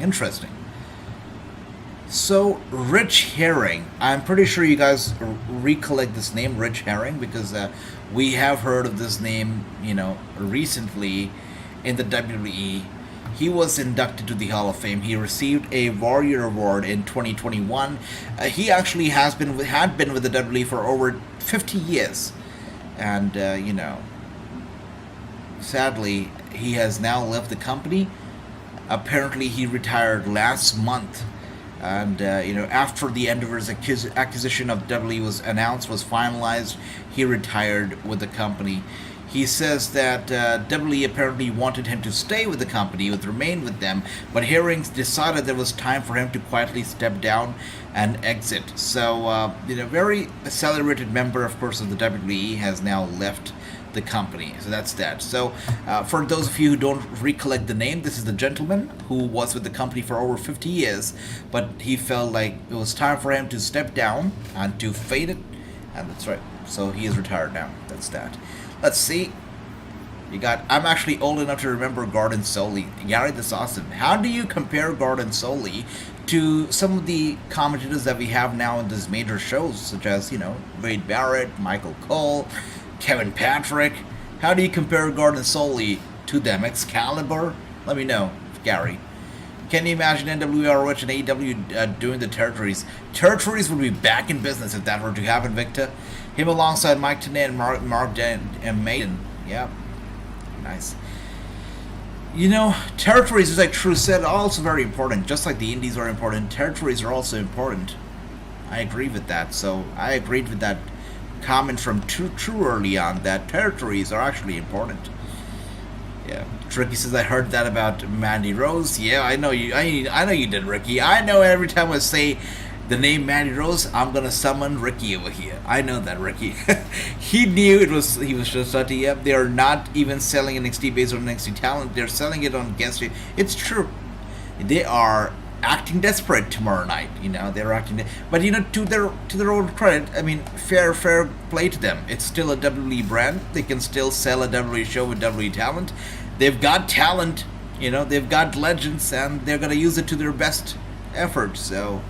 Yeah, it's true that they're not selling NXT based on NXT. They're not selling it because of Braun Breaker versus Carmelo Hayes. Let's be honest. They're not selling it because of Braun versus Carmelo. No, not at all. They're selling it because John Cena is going to be in the corner of Carmelo, and Paul Heyman is going to be in the corner of Breaker. That's how they're selling it. It's true. True is right on that note. But, what can you do? They need the casual fans tuning in tomorrow night. They need it. That's why they're doing it. Gordon Soley is good. Jim Ross is the son of God. I like that, Gary. I like that comparison over there. Okay, that's sweet. That's sweet. Cole still isn't close to JR. JR is the best, without a doubt, brother. Oh my goodness, look at the super kick party over here from Jey Uso to Kevin Owens. Over and over again, 4 super kicks in a row. Kevin Owens kind of no sells it, but hits Jey Uso with a clothesline of his own. Jey Uso goes down, and so does Kevin Owens. Now Cody here, getting all excited, getting all ready for a hot tag to be made. We shall see if it actually will be made. Okay, Rick Books, a man who has a lot to say apparently. You know that this guy is gonna make a podcast, right? He's gonna be launching a podcast, or he will be one of those guys who's gonna be super toxic about the company once he leaves. I don't know if he's gonna be done with wrestling. He might be. But Rick Books, you already know he's got a lot to say, right? He made comments about college wrestling, being terrible and how it sucks. People confuse that with the actual wrestling. He apparently said college wrestling. Now he says that he cannot talk about his WWE release until the non-compete expires. He already has talked about it a little bit. Talked about how Vince McMahon's departure led to his own, loss in the company, led to his own downfall in the company, whatnot. So I expect 100% Rick Books to say a lot of negative stuff about the company once he's allowed to, once he's able to. So we shall see. Anyways, I fully expect for him to do podcasts, though. Let's see. We got, can't wait to see Roxy versus Asuka match tomorrow night. My girl Rox said she's ready for Asuka. Ricky, we shall see, my man. We shall see. Alright. And here we are, though. We got Cody, who has made the hot tag, waiting on his opponent to get up. Cody's ready for the crossroads. Sami Zayn in position. I feel like Judgment Day is going to come out. I've still got a feeling that there's no way that there's going to be ending this match, in a clean way. And Sami Zayn gets Cody up. Cody with a nice reversal, going for the crossroads on Sami. Sami once again reverses that. And there you are. Great job. Cody down, shoulders down, going for the cover. Cody kicks out. Boogs wasn't good, though. The only thing that I actually remember, I remember 2 things about Boogs, right? 2 things only. Actually, 3. So, 4. Actually, 4. Yeah. Number 1 was his knee giving out at WrestleMania when all eyes were on him, where it was his time to shine. His knee gave out, which was unfortunate. I felt bad for him, right? WrestleMania 38. It's terrible timing. So I remember that. Secondly, I remember him being a guitarist for Shinsuke Nakamura. I hated it. I hated the whole thing. I thought he was responsible for Shinsuke's downfall with that very cringy, cheesy stuff that he did. And I also blame Pat McAfee for it. I hated it. It felt like he was singing the tune of Shinsuke's downfall and Pat McAfee was celebrating it. I hated it every single week. And then the other thing I remember about him is that chest hair that he had and that singlet that he used to wear. Terrible. And, one more thing that I remember about him is Emma. And that's it. Or was Emma with... No, Emma was with the other guy, right? Yeah, what was his name? Madcap Moss. Another cartoon. Yeah, I never saw them as, big stars. But I hope that they would make it, but they did not. What can we do? I feel bad for Emma, though. She came in and she went out. That's it. Did nothing. Anyways, let's see what else do we have going on. Did you guys see a reporter asking Io Sky if she would like to fight Taylor Swift at WrestleMania? That was like such a stupid question. Oh, that was a great question. Alright, let's see. Reporters sometimes can be interesting. I had a few reporters come up to me at the press conference in India, and they were asking me, what are their names again? I'm like, well, you guys are news reporters. You were here to literally interview them. You should have done a whole research on them and asked them, and you should have prepared questions for them. But instead, you're coming up to me right as they walk into the room and you're asking me what's their name. The WWE sent all the media personnel in advance, a week in advance, a list of the stars that were going to be at the media scrum, right? So you should have been prepared, but no? Okay. Alright, I'll take it. We got Jey Uso now going over Kevin. Kevin with the clothesline. Jey Uso gets into the ropes and rebounds, going for the super kick. Kevin this time grabs a leg and goes for a super kick of his own to Jey Uso. Jey Uso dazed, dizzy. Another super kick over here to Jey Uso. Jey Uso no sells it. Super kicks the heck out of Kevin. Kevin goes down. Uso goes for the cover. It's a 1, it's a 2, and a kick out from Kevin. Really, Taylor Swift vs. this guy? No, I know. Ricky said that was a stupid question. Yes. Alright, the match still goes on. Final few minutes here of the smash of the show. We're here right now. Raw was an average show, but not a bad show. I would actually rate Raw a 5.9 out of 10, which is better than Fastlane. Now, I did not rate Fastlane as good. I rated it 5. I'm giving Raw tonight a 5.9.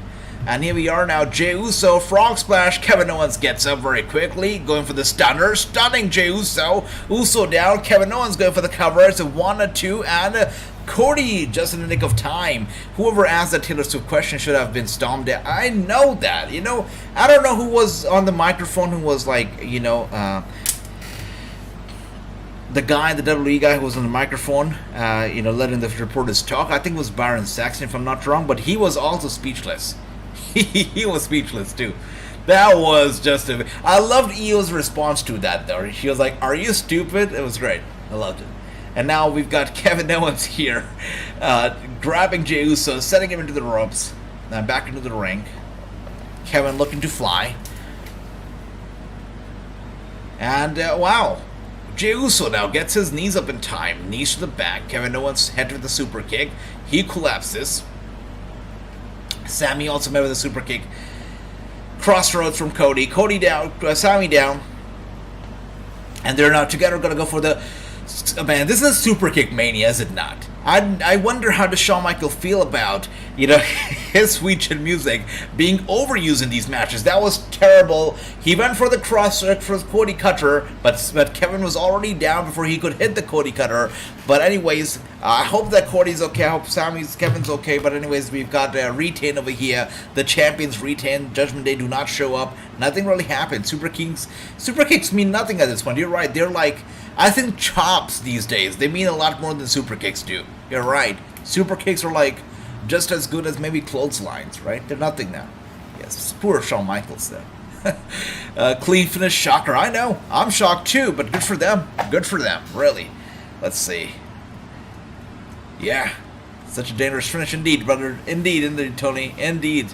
I've got to say thank you, everybody, for being here. Had a great time watching these shows. And, it always is a great time watching all these shows with all of you. These matches were nice tonight. I had a fantastic time talking to you, chatting with all of you, watching these matches. It was great. Just like I said, I'm looking to bring even more spiciness, even more fun to the pay-per-view watch-alongs. So more on that hopefully in the near future. I'll let you guys know. But the pay-per-view watch-alongs will be getting a little bit of a revamp hopefully. So we'll talk about that. I want to make it more fun. I want to make it more special. And, promise that I will make it more special. So thank you once again, guys, for being here, for the love. Next week's season premiere, we already know what's going down. We got Piper versus Natalya. We got Gunther. We got, this guy, Big Bad Bronson Reed. We got Shinsuke Nakamura. We got Ricochet, of course, in a Falls Count. Anywhere match. Big stuff happening next week. Of course, the season premiere of Monday Night Raw. And let's not forget, we got Shayna and Rhea Ripley. It's going to be good. We got 7 out of 10 here for the show tonight from Ricky, my man. We got Gary giving it a 6 out of 10. We got Victor giving it a 5 out of 10. I like that. I like that a lot. Thank you once again, guys. Much love to all of you. I hope you all take care, sleep well, have a good night. And once again, much love to everyone. Saying a lot of you guys. Thank you so much. And take care. Have a good night, my man. Good night, guys. Take care. And I will see you tomorrow, Tuesday. I'll be here tomorrow. We'll be here watching NXT and AEW going at it. It's gonna be good. That's right, David. Next week, season premiere. But tomorrow should be a good night. NXT and AEW going at it. Let's see who wins. Thanks, True. 5.5. I give it a 5.9. Sweet show. Had a fantastic time with you guys. Thank you guys. Have a good night. Tomorrow night, the Watch Along Mania continues. NXT goes to war with AEW Dynamite. Let's see.